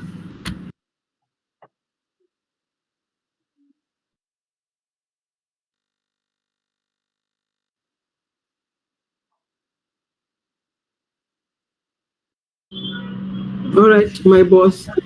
To put to context and to the understanding of every other individual that is with us here, UTGDA is actually the university. I live by the roadside, so okay. So UTGDA is actually the University of the Gambia Debate Association, which is a sub-association in the UTJ. And as it stands, we all know, and as far as debates are concerned in the Gambia, it's the UTGDA that everybody talks about. So essentially, we have them in our midst, and this time around, they've partnered or collaborated with the GAM-IND Association, the AVE executive in particular, in ensuring that we have an adjudication that is impartial, an adjudication that is, would I say, non-biased, an adjudication that everybody looks up to. So we're having this partnership with them, and we hope and believe that it will continue. In our midst, we have the president of the UTGDA, which is the University of the Gambia Debate Association, Honorable Mamadou Bitey. Please, sir, if you can hear me clearly, the House, as debaters would say, is ready to hear from you, to actually bless us, to do what you're best at. Thank you, Honorable. Thank you very much, Mr. Ceremony.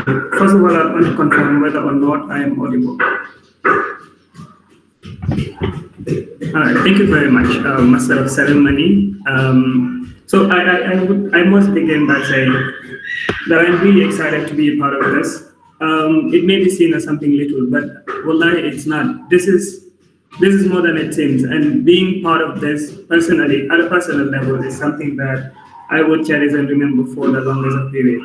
But I must begin by welcoming or recognizing the presence of the executive of the Association of Gambian Students in India, my executive members as well, guest poets, and of course I am not following the regular protocols. I should have begun by recognizing the presence of Your Excellency, the representative of the guest speaker rather. So my address would mostly be focused on the debaters, not just the finalists, but to everybody that participated in this debate. I would want to begin by relating this to myself. I started debating with an online platform on WhatsApp. Mr. Bite. And yes. Sorry, will you mind being on camera?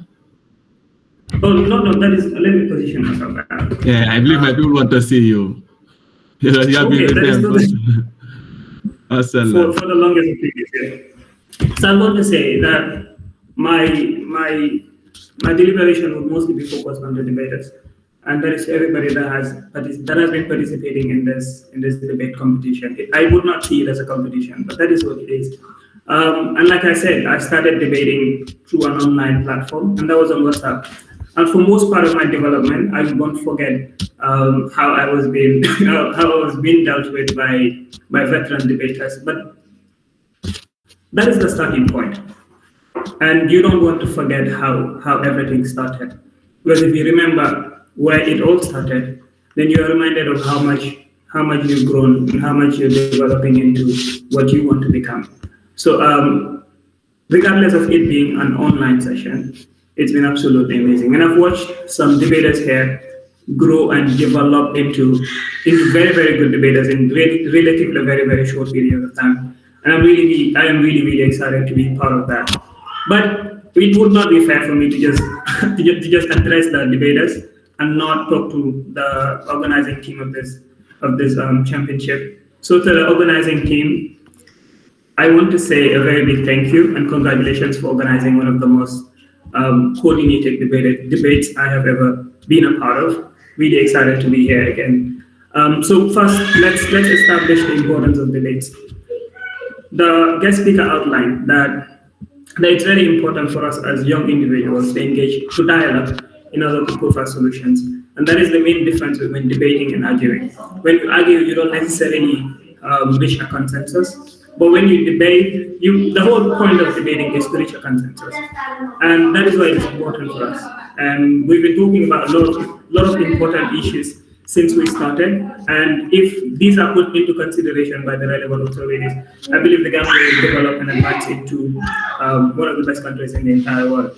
So with that said, I would want to congratulate everybody. I would always say in every competition that the winners are not the ones that are actually declared winners. The winners are those that are behind to make sure that everything is done.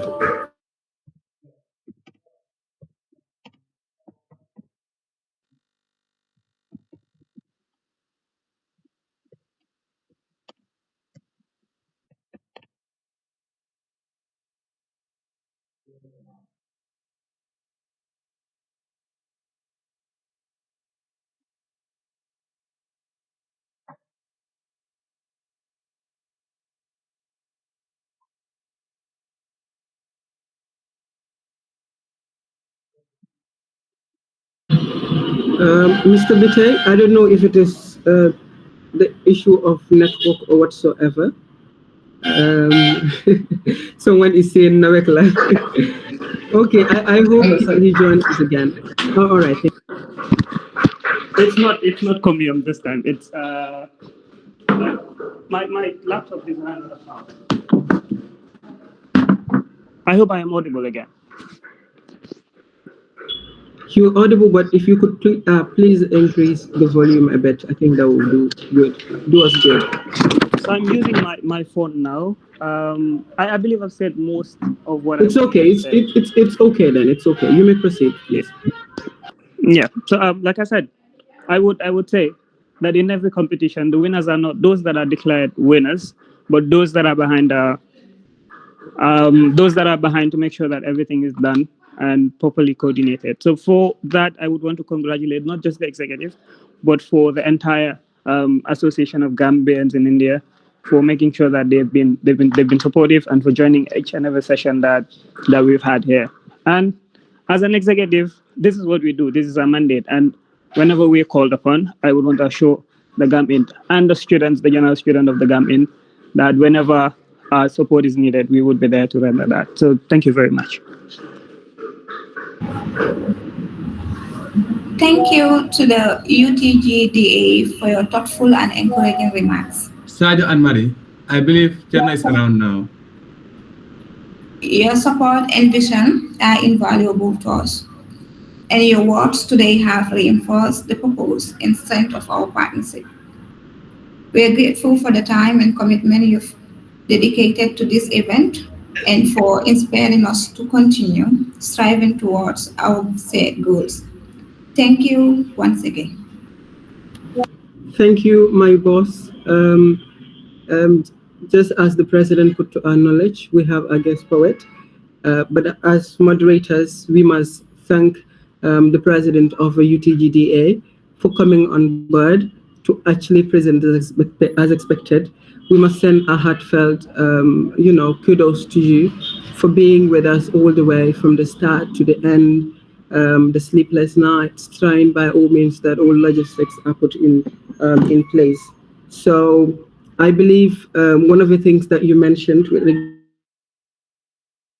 regards you starting debate from an online platform is really something that most of us would be inspired with, because down the line, I believe a lot of debaters that would be in our midst here started debate through online platforms. So that is very, very obvious. And I believe the debaters that we had that debated for the first time in their lives, or possibly the first time doing formal debates or formal discussions, would transcend into doing it on physical grounds. In our the independence celebrations, and of course in our student week celebrations, we hope and believe that we would have a set debaters to be actually debating on issues that are of essence to our Gambia, to the Gambia, and of course things that would add certain things to us. So my boss, I think we're going back and forth, but it's okay because we barely get enough of poetry interludes. So we're going again to a poetry interlude by a distinguished personality, by an individual of terrific intellect, whose words are too dense to float on a layman's ocean, a person that most of the poets in the Gambia look up to. So, my boss, if I may ask, who is this individual? Ladies and gentlemen, brace yourselves for the arrival of a poetic force, Chernobyl. Tonight, we are honored to witness the talent of a poet who doesn't just write, he captures life's essence in every line. Cherno's words are powerful, his insights profound, and his delivery electrifying. With each verse, he will take us on a journey, unearthing emotions and painting vivid scenes with the strokes of his voice. Let's open our minds and hearts and welcome the one and only Chernobyl. Cherno, the floor is yours. Hello, good afternoon, everyone. That was a lot of a lot of hype. The debate was interesting. So because we are debating on something around the democratic state of the Gambia, right? Sorry, sir, I'm not cutting you, but we would love to see your face if you don't mind, if you're in a position to show us that, we really appreciate that. So, thank you. If you could please turn on your camera. I'm sorry. I'm not in a situation where I can do that, so I would rather we just do this. No problem. Thank you. You may proceed. All right. Thank you very much. So because there's not much time, I'll just read this piece. So this poem is called Contradictions.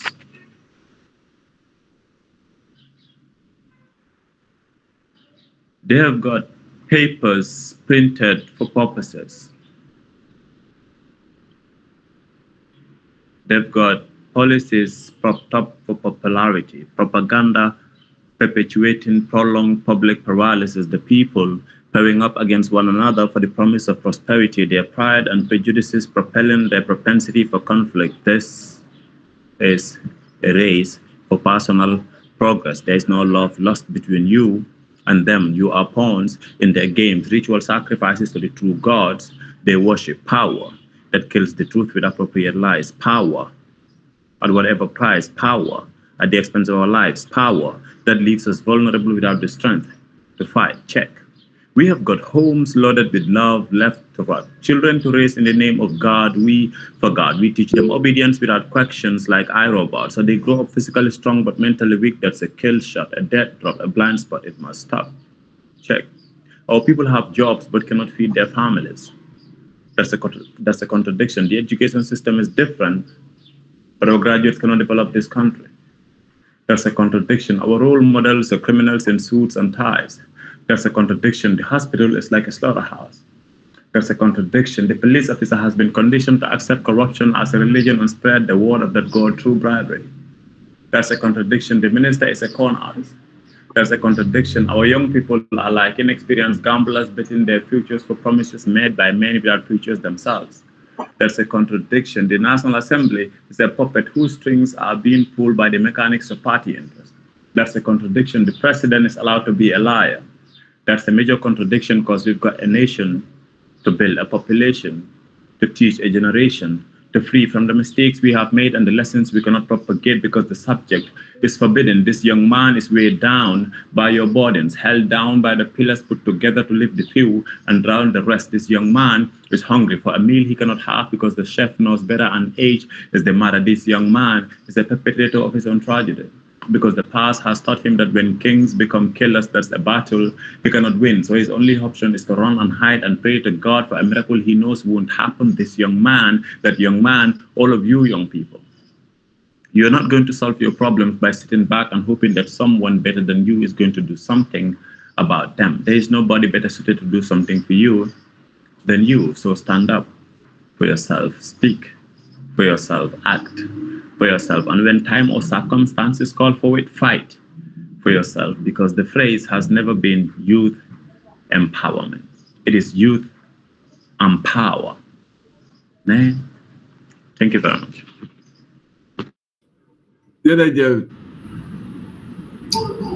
Thank you so much, Chelmoge, for sharing such a thought-provoking point on Mari. Yep. Sorry for cutting. Sorry for this, for interrupting. I would like to plead with Chano. If you can give us the God of War, definitely that piece has been my favorite, and if possible, we'd like to hear that one too. If he's good to go with that one, and you people too, the timing. I really love that piece. The God of War. Yeah, I think we have some time for that.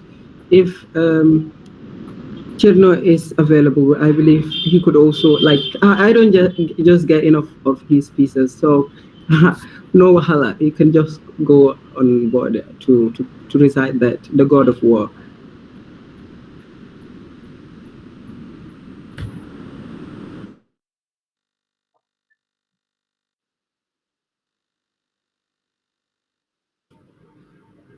Yeah, let's move on. Someone has notified us that he left, so let's move on. Oh, okay. So my boss, from the look of things, the poets that we have here, even if the entire, the event stops here, I think all of us has something to take home. So my boss, what have you to say about Cherno's presentation or Cherno's deliberation on the poetry?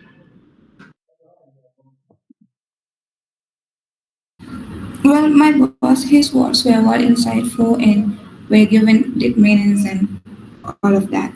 But once again, I would just want to say thank you to Cherno because this is so inspiring. Thank you.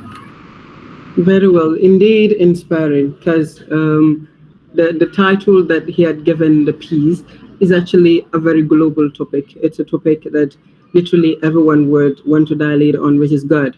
So I think a lot of places, usually in Cherno's pieces, if you would listen to it, he would dissect or he would touch different angles from politics to our everyday life and everything. So that he had just done, talked about the issue of the government, talk about the youth of the day, talk about a lot of issues that are actually contemporary. So I believe in one way or the other, this is another form of debate as far as we are concerned.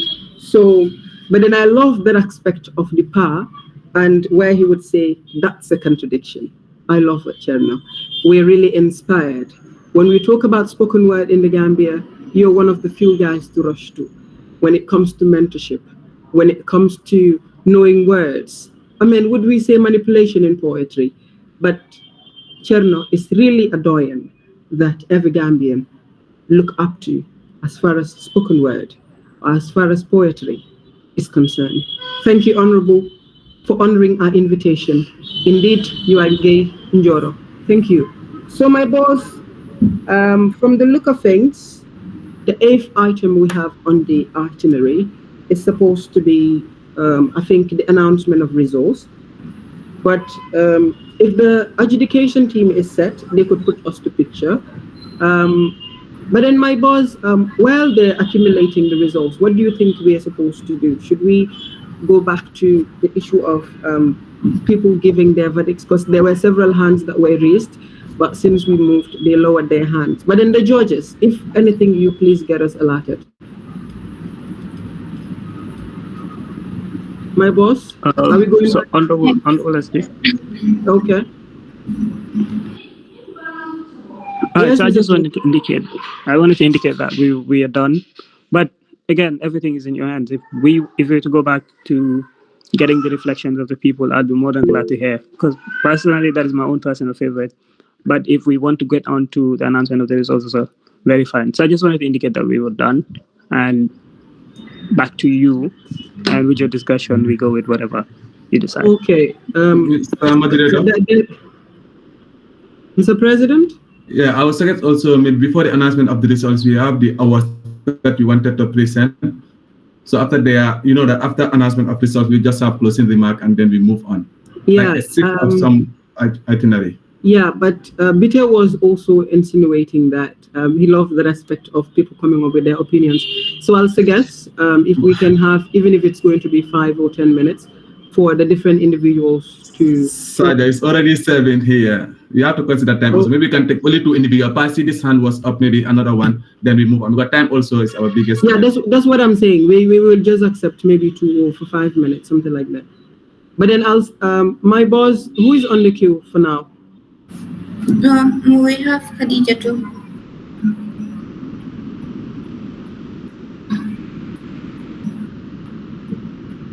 Yes, thank you very much, Mary, for giving me the floor. And good evening from my end, and then good afternoon to you all from the Gambia. I just want to take this opportunity to thank all of you from the UTG Association, Mr. Bite and the team, Kerno Gay, Modlamin, and for taking up your time and then attending this debate. And for the UTGA Association, like this weekend is very, very busy. It is a very busy weekend for you, I understand. But despite all that, you try to join us, and we are saying thank you very much. And then to the executive, thank you so much for cooperating. On behalf of the academic secretary or academic department, we are saying thank you very much for organizing this and for cooperating with us. And then congratulations to all winners, congratulations to all participants. Indeed, we are grateful. And then we hope to have a lot of these events like this. And then thank you very much, Sajo, for moderating. Thank you, Marie. Back to you, Sajo.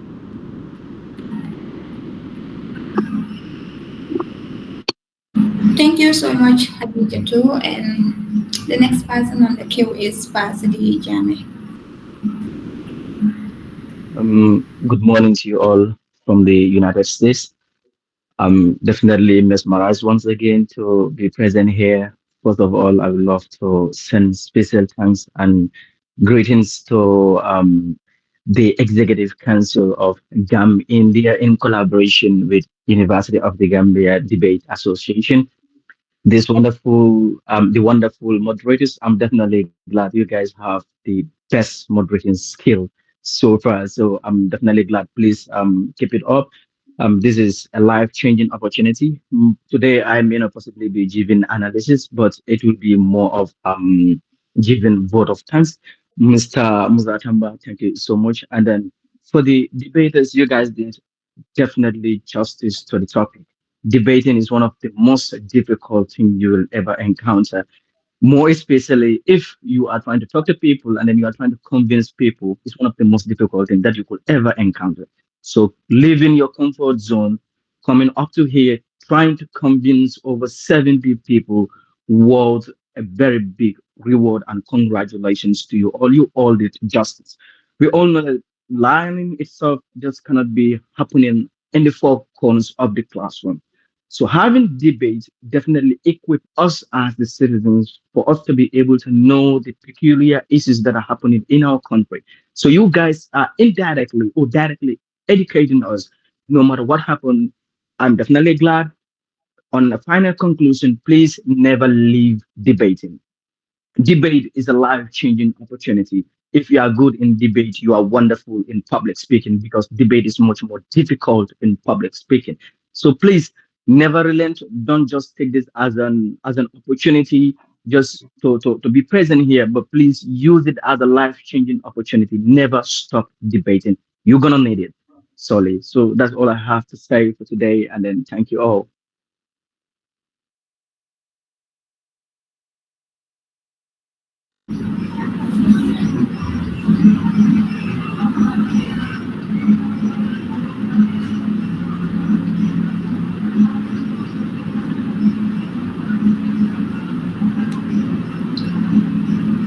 Thank you so much, Pa Sidi. Your words are really meaningful and they're highly noted. Thank you. So, to my boss, what's the next thing on the item? On the agenda, sorry. Yes, thank you very much for that. As we're aware, the how do I put it? Is it the thing or whatsoever we're all waiting for is almost done. And just as I'll tell people, you either cook or be cooked. So I don't know whether Gujarat was cooked by Andhra Pradesh or Andhra Pradesh was cooked by Gujarat. Well, after the adjudicators have tabulated their results and do their announcements, I believe that will be known to all of us. So for now, I think what we're supposed to do is actually to move on to some recognitions from the 8th Executive Council, because this is GAM-IND. As we would say, we're allergic to small things, and I believe everyone is aware of that. So as it stands, I'll start by recognizing or actually sending a heartfelt gratitude to a person who has been with us from the inception of this whole stuff. This person is the brain behind most of you that are unable to join through the Google Meet. He's the brain behind those that are able to listen to the recordings of the said championship from the inception. That is on Facebook, on YouTube, at some point on Instagram. This is a distinguished personality, a person who is a tech savvy, an individual who is a computer enthusiast, a person who is an educationist, a person who served as a member of the advisory board of the 8th Executive Council, a person who is part of the Public Relations Committee of the 8th Executive Council. My boss, This is an individual that is studying at the Marwadi University, a person who is in his final year, an individual who had served as the academic secretary in the 7th Executive Council of the Association of Gambian Students in India, an individual who is the current Alcalo of Gujarat. So by now, I believe, and I hope we could guess who the person is. My boss, Yes, who is this individual? This individual goes by the name Mr. Abdullah. Mr. Jai. Wow. Congratulations, Mr. Abdullah Njai. So he is the personality we're talking about. This individual had tried by all means to see to it that GAM-IND goes to higher heights. We all know it's not easy to be behind the media. It's not easy to actually advise at some point. But he's one of those bold guys that would advise us even if we wouldn't want it. But this is the reality. That is how good people act. But then as we would say, the wall of anything that is good is referred to as Njai. So this isn't any surprise to us. Lubah Njai, Dakar Njai, Banjul Njai, Njai Jata, Surwalia Besalum. So this is the fact. Congratulations. We really appreciate every bit of what you've been doing for us, and it has not gone in vain. Thank you very much, Mr. Abdullah Njai. The entire GAM-IND is proud of you. So, my boss, aside that, we're moving to recognition of the following. And I believe again, and hope that probably a lot of guys might be able to preempt what they'll be.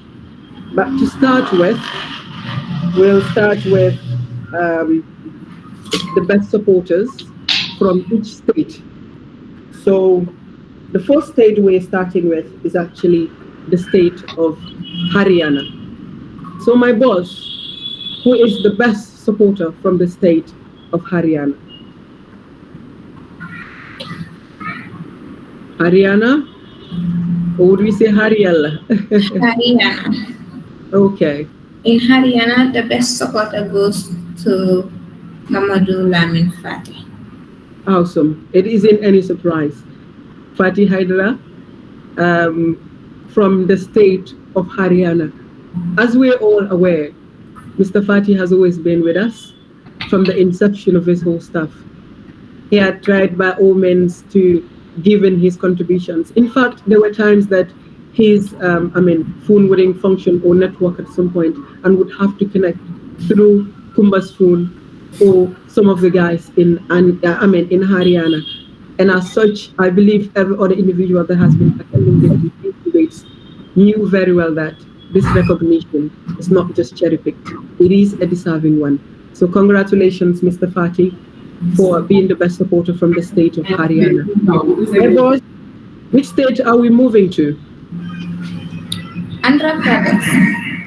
Okay, so it's the state of Andhra Pradesh.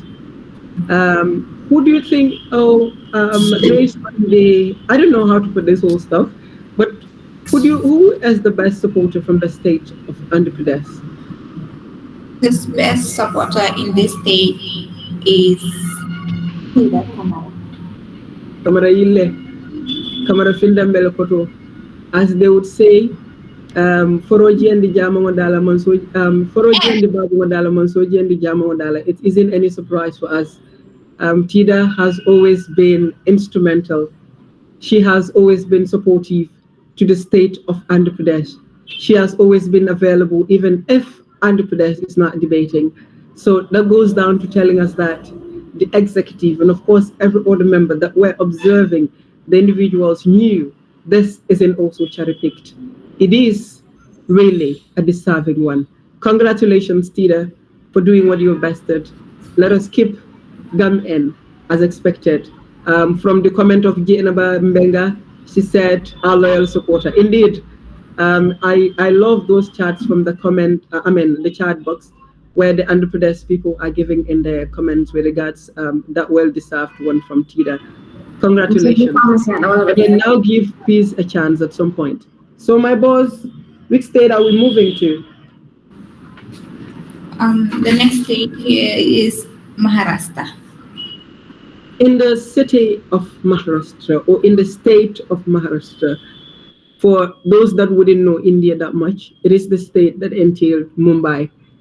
And that is why when we had our first round between Delhi and, would I say Maharashtra, we were like the city boys, the administrative capital, and of course the commercial capital boys.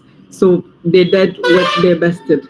But there is actually a tie in this one, because as far as Maharashtra is concerned, I don't know, that the keyboard warriors that they have, Mandana Maragal. So who are these guys from Maharashtra, my boss?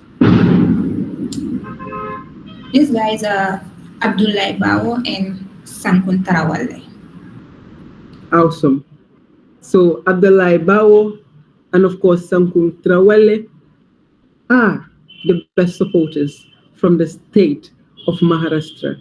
These people had supported their individuals, their state representatives from the inception. And for that, we must commend you. Keep supporting your various states and let's keep that fire burning. My boss, the next state we have is actually the state of, I think, would it be the state of Madhya Pradesh, or Bhopal as we would say? Yeah, Bhopal. Yes, so in the state of Madhya Pradesh, who is crowned the best supporter? The best supporter goes to Karamobi Ture. Karamobi Ture. Karamobi Ture is actually an icon in Gambian, a distinguished personality as well, a person who served as the Secretary General of the 7th Executive Council of GAM-IND. My boss, and to all of you that are here, I am actually his successor. He is my predecessor. So essentially, many would call him Physio. He has been supporting his state from time and again, showing that love starts from home and charity starts at home. That he had manifested. So congratulations, Mr. Karamobi Ture. It is said, Ture Karantamori, Ture Mankaramori. So I don't know which of the sides you belong to. However, I'll come for some supporting lectures. To my boss, which state are we moving to now? Moving ahead to the state of Delhi. Okay, to the state of Delhi. Who is the best supporter from that state?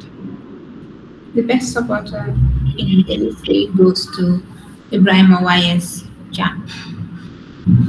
Congratulations, Mr. Y.S. Jam. To put to your knowledge, the executives are not left out in this crusade. Y.S. Jam is the current Financial Secretary of the 8th Executive Council of the Association of Gambian Students in India. So, Mr. Y.S. Jam, we congratulate you for doing what you were best at. He had supported his state from the inception. To put to your knowledge, the state of Delhi is where we have the president of GAM-IND, who is His Excellency, Mr. Ibrahim Mbo. So I believe my very own brother from LRR, who is Mr. Ibrahim Y.S. Jam Demba, would keep up the momentum by supporting the vibrant state of Delhi. Congratulations, Mr. Financial Secretary, as I would call you, our money man. So my boss, which state are we moving to now? Moving ahead to the state of Punjab. Okay, so to the state of Punjab, who is crowned the best supporter as far as Punjab is concerned? The best supporter in Punjab goes to the best supporter goes to lady. Okay. So if I get you right, you said Lamin Sedi of Punjab. Congratulations, Lamin Sedi, for being that violent guy here, for doing what you best did. We congratulate you for always being with us here. Congratulations, congratulations, congratulations. Kudos to you. We send a heartfelt congratulations to you. And to the final state on the list, I believe, if I'm not mistaken, is the state of Gujarat. my boss, the state of Gujarat. So, in the state of Gujarat, who are the or who is the best supporter as far as Gujarat is concerned? This goes to two people. That is Okay. Wa Gujarat and Saini Boja. Congratulations, Wa Gujarat. This Wa Gujarat had been an anonymous person, and as executives, we tried to reach out to know who the person is or was, and we came to realize that he is no other person than our very own Modulamin Jeng, as many would call him ML Jeng, my very own roommate, and of course, the GAM-IND's, one of GAM-IND's aeronautical engineer in the making, and a pilot that we'll be having anytime soon. So, to my very own aeronautical engineer, and to my very own big bro who is Seni Boja, congratulations to you. To put to context, Seni is studying, doing his master's in MSU in his first year, and he attended the University of the Gambia, where he completed his bachelor's, and now he's here with us. He has been so vibrant since he came. He has always been supportive to the state of Gujarat, and that he hadn't hidden. He has been with us here all along, supporting the participants, and I believe every other individual could attest to that. So, all this being said, my boss, I believe we should move to the best supporting state. Because when we award the supporters, I think it's important for us also to award the best supporting state. So, which state is the best supporting state? It goes to Gujarat. Gujarat, or they would say the mighty Gujarat, has been awarded the best supporting state of GAM-IND. Our organizer is saying that Gujarat is a Chinese state. Well, I don't know, but most of the individuals could token that, because as it stands, it's about power. Power is strength. I mean, unity is strength. So what matters, it's one thing to have a number, but it's another thing to actually deliver to expectations. There are individuals that wouldn't have the numbers, but they deliver to expectations. So as they said, the west coast of GAM-IND, and Jala said, the deciding state in Gambian elections, of course, the deciding state in GAM-IND's, most of GAM-IND's events, we say congratulations to the mighty state of Gujarat. Congratulations to all the coaches, to all the members of Gujarat, the Alcalos. I can't name all of it. As the Wolofs would say, Sumali Mejum. But then, congratulations to all of you. From there, my very own boss, we're moving. There are two awards that are left, or recognitions left on the D side. The first one is actually an award to be given to the most active non-GAM-IND member. This person has always been with us from the inception of this said competition. So my boss, who is this individual? This person is none other than Pasidi Jame. Congratulations, Pa Sidi Jame Jilanka. Putira Batama and Intambanga Bali. So far, it isn't any surprise to us having you being the best or the most active non-GAM-IND member.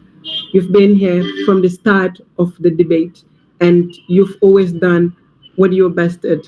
Your contributions were always immaculate. We've learned a lot, and we must commend you. Please always be part of this family. All we hope and wish is for you to be part of us someday. Congratulations once again. So, To the last but not the least recognition on this list, we have the best supporting alumni. So my boss, the best supporting alumni, is a person that myself I do a poetry with. Is a person that myself I would do certain debates with. Is a person who is really deserving of his title. So my boss, who is this individual? This person is none other than Mariama Ndiallo. Congratulations, Njalo, the Gujarat's very own Mariama Njalo, my very own debate partner, my very own duet poetry partner, and most of the things that we would do together. So it isn't any surprise for me to have her win this accolade or being recognized. Congratulations, Njalo. As Emil would call you, Madam Violence, and I believe that your violence skills had manifested in the chat box. So congratulations once again. So my boss, I think that does it for the recognitions for now. And moving down the line, I'll have the honor to call upon the president to proceed with some of the awards that we have at hand before the announcement of the results.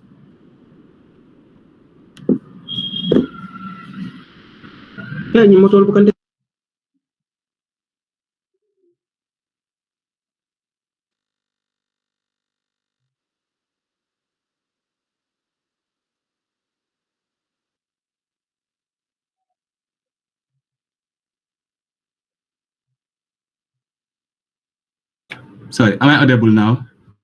And I believe my screen is also visible. Well, sorry. Okay, thank you so very much. Okay, I am glad, to take on now to present the awards. So these are awards that are prepared, for participants, more especially the winning participants. Right now, we just concluded our online activities, and people are awarded, or all the participants are going to be awarded. That is the winning participants. And for the debate, anyone that have, registered for the debate, you are going to be given a certificate. I mean, there's a certificate of participation for all those people that have registered for the debate. And for people that are going to be decided today, they are going to have a medal and an award, just like the winners of the online activities. So for today, I'm just going to present that of, some of the awards we are having with us.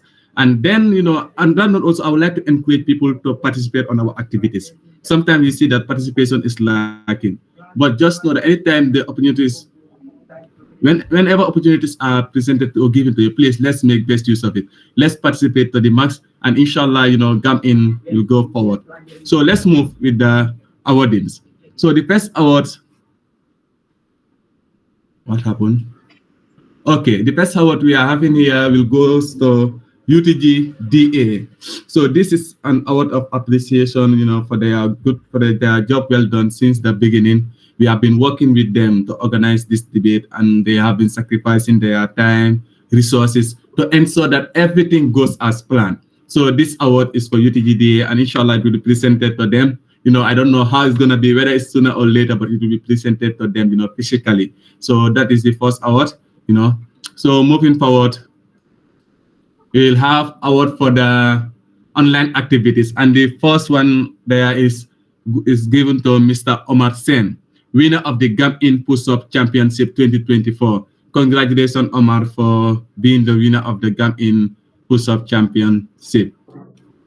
So the next one on the list is Amadou S. Jam, winner of the GAM-IND eFootball Championship 2024. So whenever we talk about eFootball now, he's our champion. Whether you can beat him 1,000 goals or whatever, but as far as GAM-IND is concerned, Amadou is our eFootball champion, and congratulations. And this is his certificate, his award, and then medal. And all these medals and awards will be presented to them, inshallah, in the upcoming independence celebration.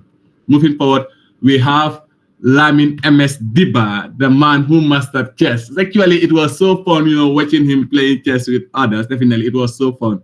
As we say, like, people that can play chess are people that can really think and then decide. And then when you give them the chance to make decisions, they can make very, very good decisions. Because in chess, every move matters. And this man have the skill. It requires to be a very good chess. Therefore, congratulations, MS, for being the GAM-IND chess champion, to being the champion of the GAM-IND chess championship 2024.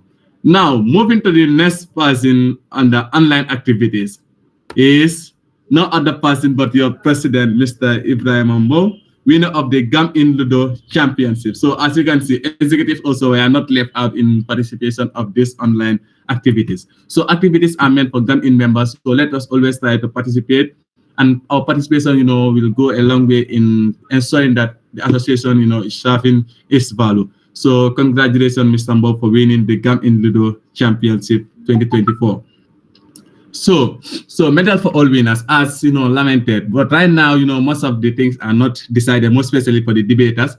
But they themselves will be receiving awards like the one presented and a medal too during the independence celebration. So today, our agitators will be deciding who will be the winner of the GAM-IND Interstate Debate Championship, and the two of them will be awarded as winners of the GAM-IND Interstate Debate Championship. And then the finalists also will be awarded too. And then we'll have promising debater and then the best debater. So meaning these people I have named will be having award too after their certificate of participation. So thank you all, and that's the awards we have here. And then looking forward to more participations in our activities. And then please, whenever activities are organized, they are organized for you people. So therefore, let's ensure that there is maximum participation. Thank you. Mr. SG, back to you.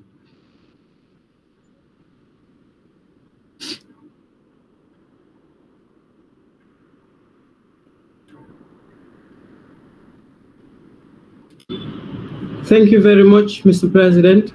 I think it's a connection with Balajamfa, but it's okay. I think we've heard you well. And just as he mentioned, let us. So you were not seeing the awards, oh? No, we were able to see them. It was visible from my end.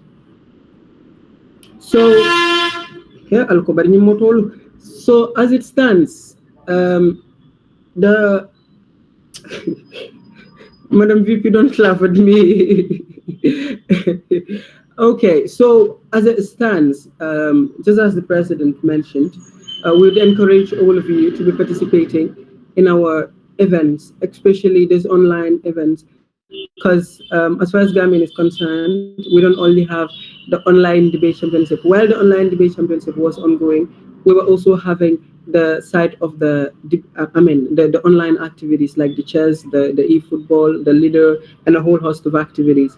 So we encourage all and sundry to participate. And just as the president reiterated, all participants of the Interstate Debate Championship shall be awarded.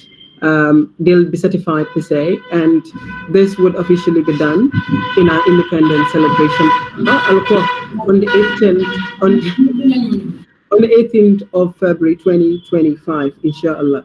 So, my boss, what have we on the agenda?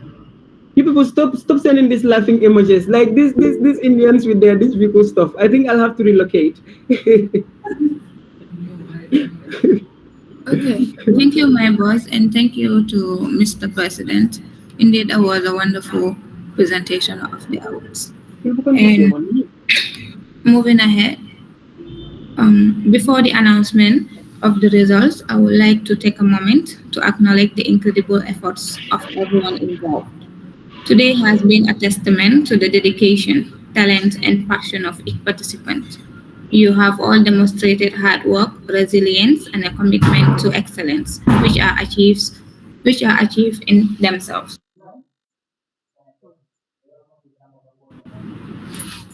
To our judges, thank you for your time and for lending your expertise to this event. Your insights have helped us recognize and appreciate the talent of each participant in a meaningful way. No matter the outcome, remember that each of you has accomplished something special by being part of this journey. You have contributed to an inspiring effort that celebrates growth, learning, and connections. And now, without further ado, I would like to hand over the floor to the adjudicators to announce the results of the participants. Thank you. Thank you, Madam SG. Mr. Bitey and the entire team, Al-Ghazim, if, I don't know, with your feedbacks and with your analysis, we're ready to hear from you, since you said you're done with the compilation of the results. And let's watch out. Thank you.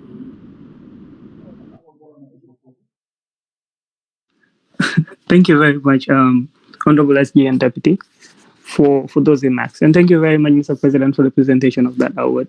On behalf of the executive of the University of the Gambia Debate Association, I want to thank you very much for presenting that to us.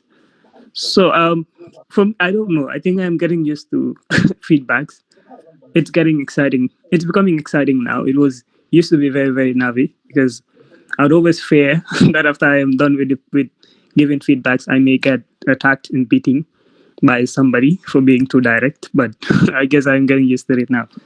That was unnecessary. But yeah, feedbacks are very, very important, because it helps you develop yourself as a debater or as a speaker. Of course, whenever you're confronted with similar circumstance, or in fact the same circumstance. So it's very important, whatever you do, to always get feedbacks. So I'll go with the unusual. Usually I'll just get into addressing concerns that I have with regards to every speaker, but I'll make a general one first before getting into personal feedbacks.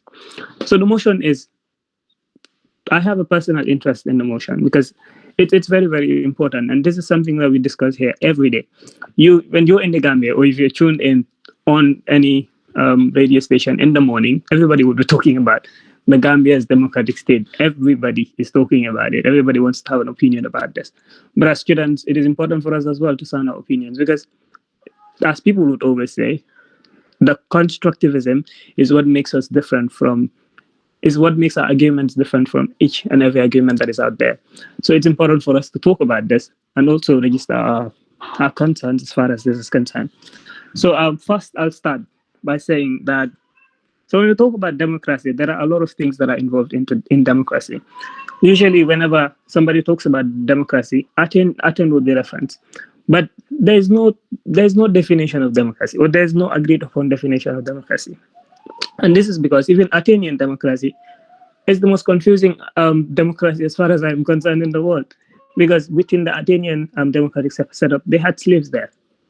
So how can they call themselves democratic? Of course, a lot of tenets of democracies were drawn from Athenian democracy, but it's still not democratic. And if you have to get to define democracy based on the practice that is in or on every that is in practice in every country that claims to be democratic, even the United States, you get to realize that they are not actually democratic, because what democracy preaches and what it practices is very, very different. So when you're debating, identify your stance and make sure if defining democracy to be the only path to development is what favors you, define it that way. And if defining democracy as trash and a myth is what favors you as far as the debate is concerned, define it that way. Because the arguments would always come. Even if we were to give everybody here to define democracy based on what they've observed or based on what they've seen, they would define it different. And you could always cite scholars, and you always have references, regardless of the definition that you give.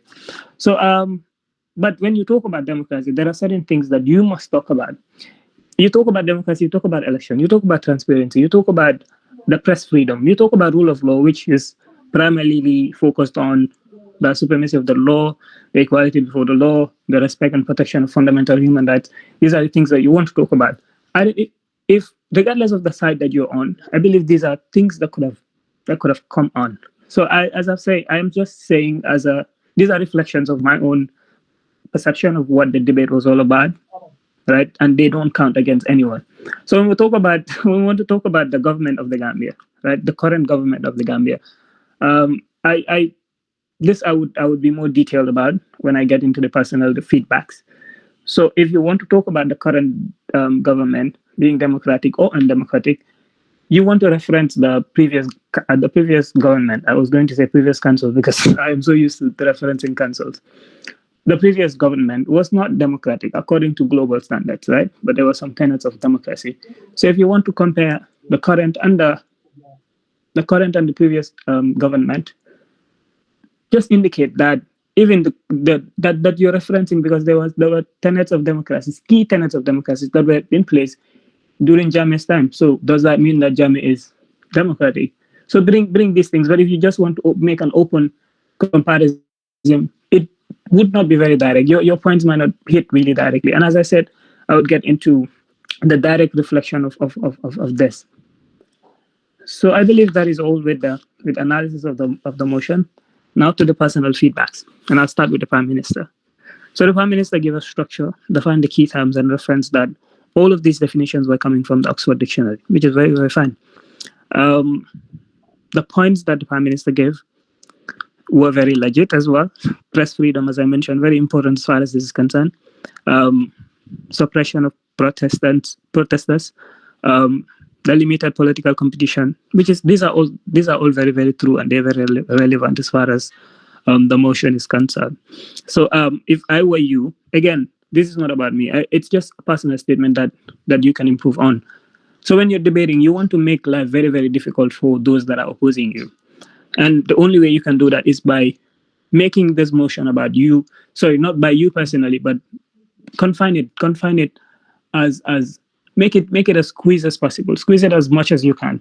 You could have just said that we were going to talk about Gambia being undemocratic, considering its lack of respect for press freedom, and you would have a lot of points, because even recently we're having a lot of arguments about this, because the government, in quotation, is attacking media houses. But again, it's you, and you chose to limit it to certain things. It is not for me to question; it is for the debaters to question. And your pre-rebuttals were good. One, stability, and the other, that is the drawing of comparison with the Barrow and Jammeh. So it would get me back to what I was saying. When you want to draw, when you want to be comparative about the two governments, outline what was happening and related to democracy, then bring it back to what we are talking about here. But if you want to say that during Barrow, this was what was happening, during Jammeh, this was what was happening, and this, just try to bring in, I don't know how to explain this better, but something was missing with the comparison. If you make it open, it's open, right? They can come back, and you give them space to come back and narrow it to what they understand it to mean. And it may not necessarily reflect on what you mean. So when you debate, just make life difficult for the opposing side. But other than that, I think it was really good, especially with the pre-rebuttals. It was very, very good. So down to the opposition leader. So the opposition leader gave a structure and rebutted the points. Rebutted some of the points of the Prime Minister. So the points the Prime Minister mentioned 1, 2, 3 points, and I believe he rebutted 2. So when you these are 3 points, you could just rebut them. So when you're rebutting, you can also squeeze and rebut. You don't necessarily have to get into every single point that is mentioned by the Prime Minister or the person that speaks before you. You can squeeze some points. Like if she talks about, or he talks about, press freedom and suppression of protesters, you could squeeze an answer and rebut with just 1 point. But I wrote something about a rebuttal that you made using Jammeh. Again, so when the Prime Minister came, she pre-rebutted some of your points by referencing or comparing the Barrow government to the Jammeh government. So when she did that, I was like, if you do this, they will come and you are giving them an easy ride. But when you came, you did exactly that. So you want to avoid doing that. So when it is already pre-rebutted, tell them that I would surprise you by not mentioning any of the points that you just said, right? In as much as it is important that she pre-rebutted, so, or even when you're coming, make it look like you said this, but you don't get the context of what you're saying. Of course, you preempted this because it's very important for consider. Try to bring it back to life before giving your own explanation. But if you just come and agree with what she said, not necessarily agreeing, but bringing her prophecy to life and going on with your explanation, it brings a little bit of concern, right? But I believe that is the only problem that I have. The transparency and election fairness, good. You brought again by comparing again Jammeh and Barrow.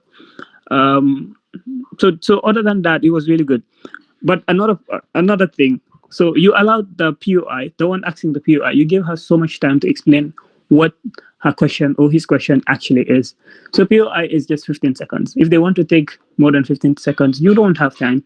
You could tell them, please go back to school, learn summary, and come ask your POI. Be savage about it. That is, it's up to you.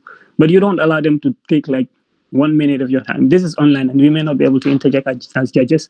It is your responsibility to tell them, no, you're exceeding the given time, so I'm not going to listen to you. Depending on how you want to put it, you can put it respectfully, or you can be very savage about it. That is up to you. Inclusion of the youth as well, which is very, very important. Which is an important point. So I'll just move to the Deputy Prime Minister now. So the Deputy Prime Minister also gave a structure, reported 1, 2, 3, 4. So the reporters were good and the strengthening as well. I think the Deputy Prime Minister, for most part, was really impressive, and that is of course very, very good. I'd say one problem that I have had with the Deputy Prime Minister was, oh no, she actually debated on time. So I think the Deputy Prime Minister did debated really good. The strengthenings were good. The rebuttals were very, very good as well. So that is it. I am saying it is good because I if I want to address every point that she mentioned, like the high rate of corruption and how it relates to democracy, I would be bringing my own opinions. But since they were not questioned, they are very good and they stand as very legit points. Security, lack of checks and balances, and bringing in the rejection of the draft constitution. Probably what you can do is cite very, very important clauses that are in the draft constitution that was rejected, and how it would ensure, or why the government rejected it. When you say the government rejected this, tell us why the government rejected. You can also bring assumptions that there are clauses that are in the constitution that are very good, right? That would ensure good practice or good governance practice that the government is against. So the government is not democratic because of that. You could just bring something like that. Code or clause. You may not necessarily know all these clauses, but again, it's debate. To sound convincing, you could always do what is favorable to you. But I'm not saying you lie, but there are so many clauses that are very obvious that you could bring about. But other than that, I seriously think that was really impressive, and it was really, really, really good. So now to the deputy opposition leader. I believe his name is the only one that I know of had, especially when his camera is on. I'd say, okay, that is David. So all through the debate, you've been doing really, really good, really, really good from the start to the finals. But I think today David was not David today, for reasons best known to you. But it is not for me to bring in reflections of what happened in the past. You would be graded based on what happened today. And I think you did well with giving the structures. The rebuttals were good, could have been better. The points as well were good. But so I forgot to mention, and it's general, yeah? Sorry, someone is trying to call me. So with the POIs, let me get to that. So the POIs, the first speaker accepted a POI, did not quite answer. The second speaker accepted a POI, did not quite answer. The third speaker accepted a POI and answered. I hope I am still audible. Could you please signal, because there's somebody that is calling and I'm constantly rejecting and hearing nice. Okay, so the final speaker, David, you accepted a POI, started answering, pause for a second.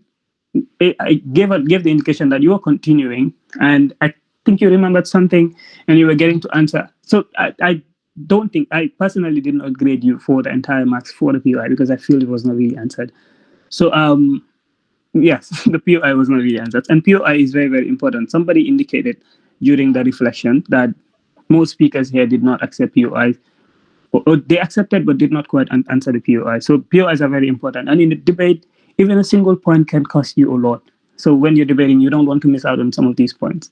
I understand that if you cannot answer, you can't answer. You don't even have to waste your time trying to justify what you can't. But so that is one error that I noticed.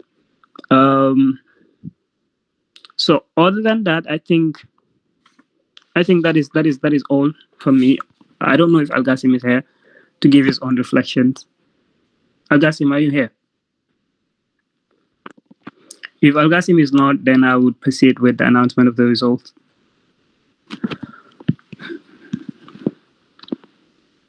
Just a minute, so I get this straight.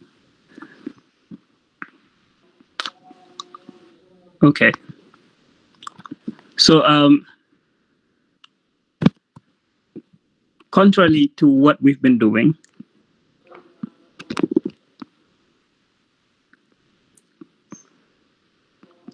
okay, here's the result. So I don't know which state is government or opposition. So I'll just get on to announce it as government and opposition. And I then announce that the government bench scored a total point of Mr. Boss. Oh, okay. I remembered something, yes. Yeah, sorry for correcting. Can we have the other people first? That is the best debater and most promising debater before the result. You're right. I just remembered. I just remembered, yeah. Yeah.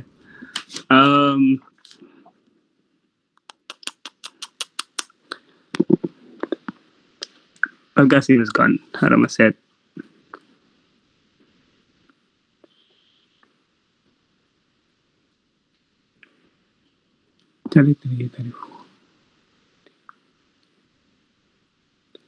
So the most promising debater is the deputy opposition leader.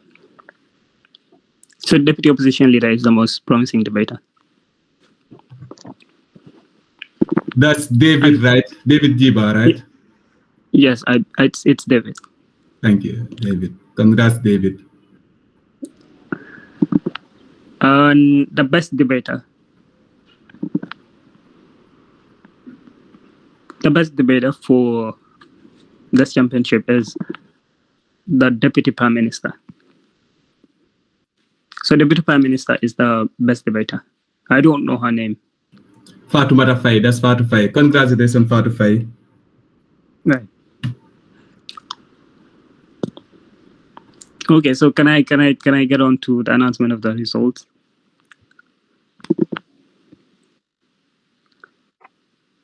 Honorable SG, Mr. President. Yeah, boss, you can go ahead. Okay. So the government bench scored a total point of 77.5. 77.5 marks for the government bench. And the opposition bench scored an accumulated point of 66 points. So that is the result as follows. Thank you very much.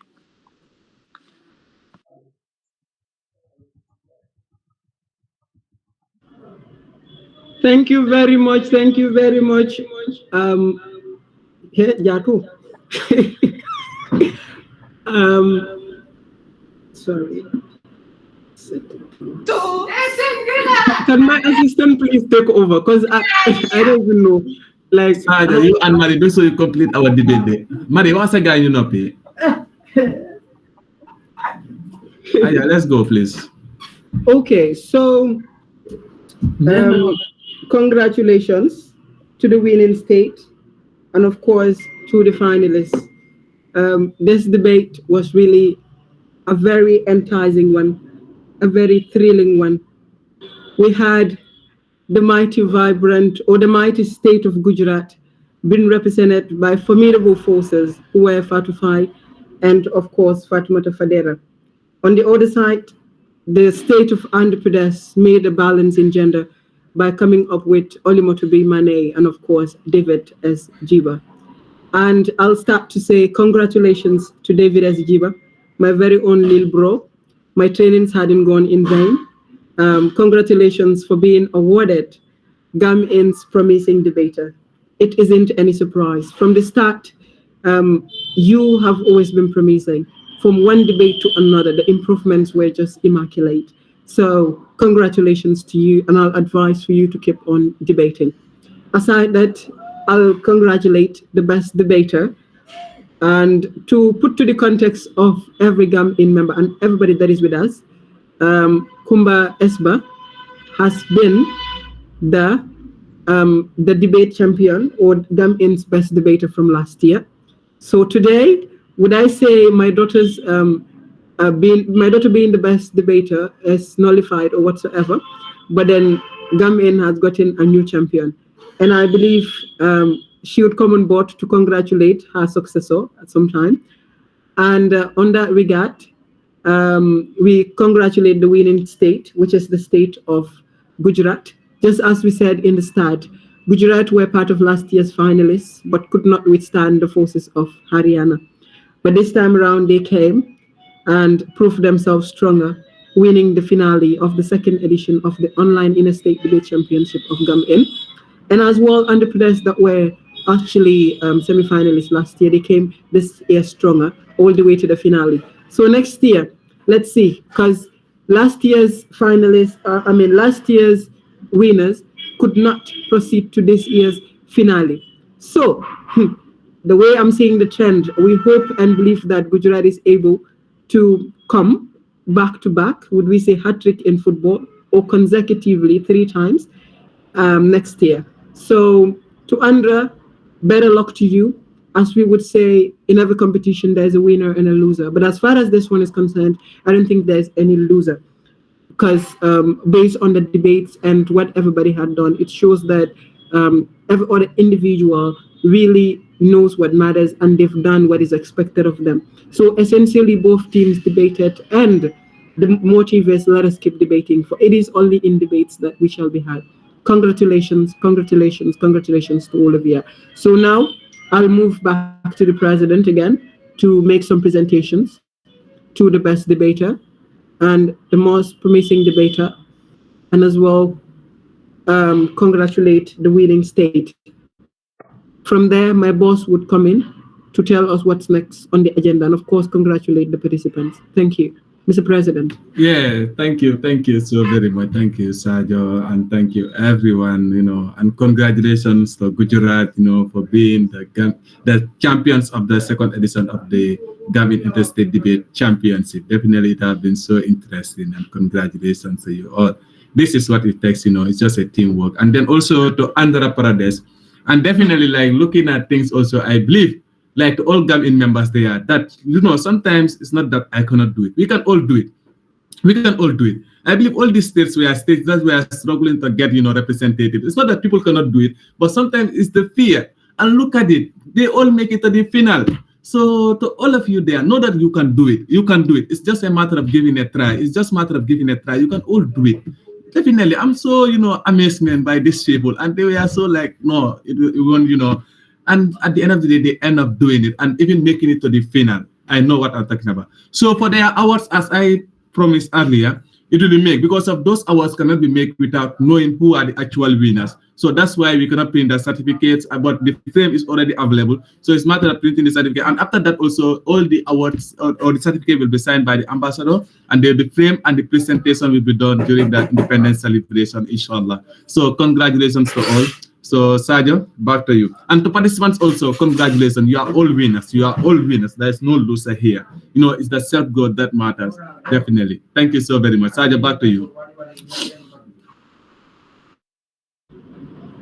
Thank you.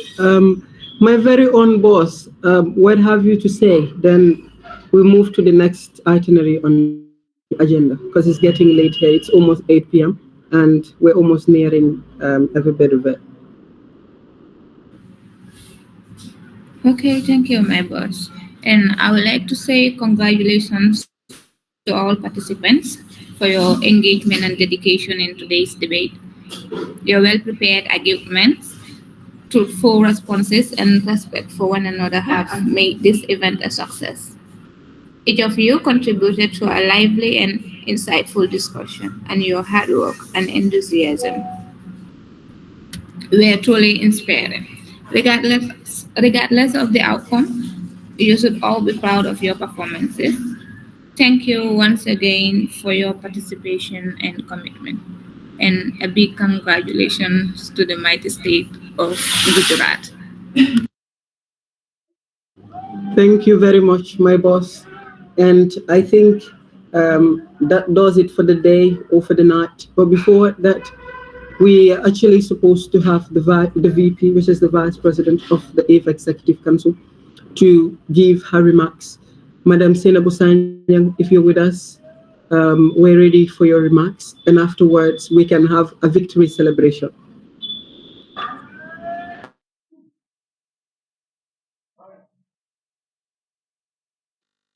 Madam VP, are you with us?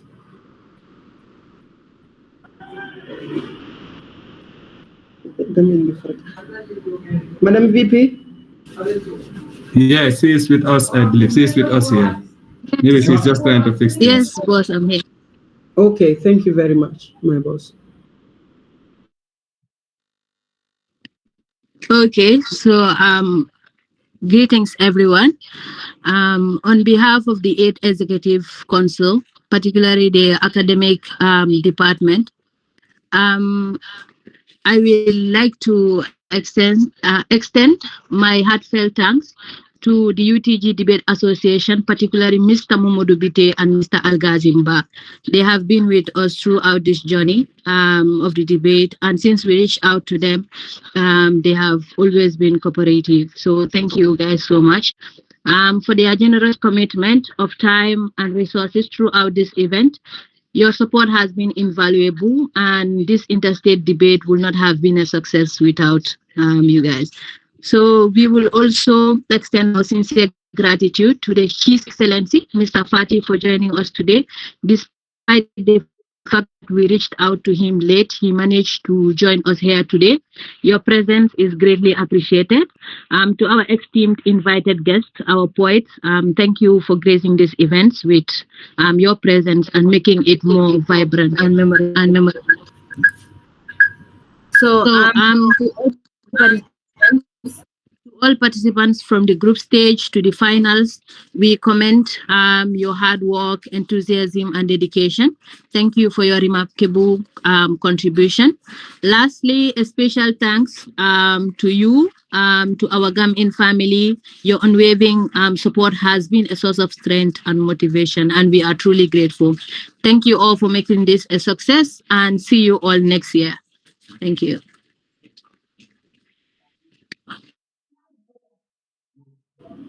Thank you very much, Madam VP. In the chat box, I could see my daughter saying, you are a smart Jola. And I believe my daughter is going to come on board, who is Kumba, to congratulate our, the crowned best debater of GAM-IND. So, Madam Kumba, before we close this meeting, we would want you to say a few words, please. Because you are the your championship has been curtailed today, as we crown the newest GAM-IND Interstate champion. So, Madam Kumba Esba, are you with us? Yes, my dad, I'm with you. Thank you. We would want you to say some words. Yeah, assalamu alaikum everyone. I want to congratulate everyone here for attending this debate, and then to my successor, Party 5. I'm congratulating you a lot. I hope this thing becomes something very, very, very okay with you and very important for your, for everything. So I just want to say that I have not attended the debate actually because I'm in the Gambia right now and the connection is not very okay. But then I will try to watch it, inshallah. I'm also congratulating the judges for this very important session. And then my dad also stop doing those kind of things to me. I'm still the best debater, actually. I'm still the best debater. So I just want to say thank you to all. Okay, thank you very much. Then let's see how it would be. Afula was the best debater last year, and Cyril happens to be the best debater this year. So I don't know between you guys who is actually the head. If it were a Jola, I would have supported, but let's see. Anyways, so as we get to the closing of this set, event. As the moderators of this said event, we'll start by sending a heartfelt gratitude to the guest of honor, who is Modulamin Fati, for honoring our invitation in the 11th minute, coming up and delivering as expected. Thank you so very much, sir, for being with us. We really appreciate it. And to the adjudicators, that is the judges from the UTGT 18, we really appreciate every bit of what you guys have done. Your impartiality, non-biasness, your impeccability, would I say, your industriousness is just unmatched. So we congratulate you for being with us and doing what you were best at again, because it's not easy to adjudicate. Myself, I knew if I were one of the adjudicators for this encounter that happened, I was really going to be put to a test. But then you guys had proven yourselves beyond that.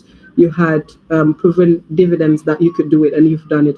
So the AIF Executive Council send their heartfelt gratitude to you. And to the Executive Council of the AIF Executive Council, we thank each and everybody.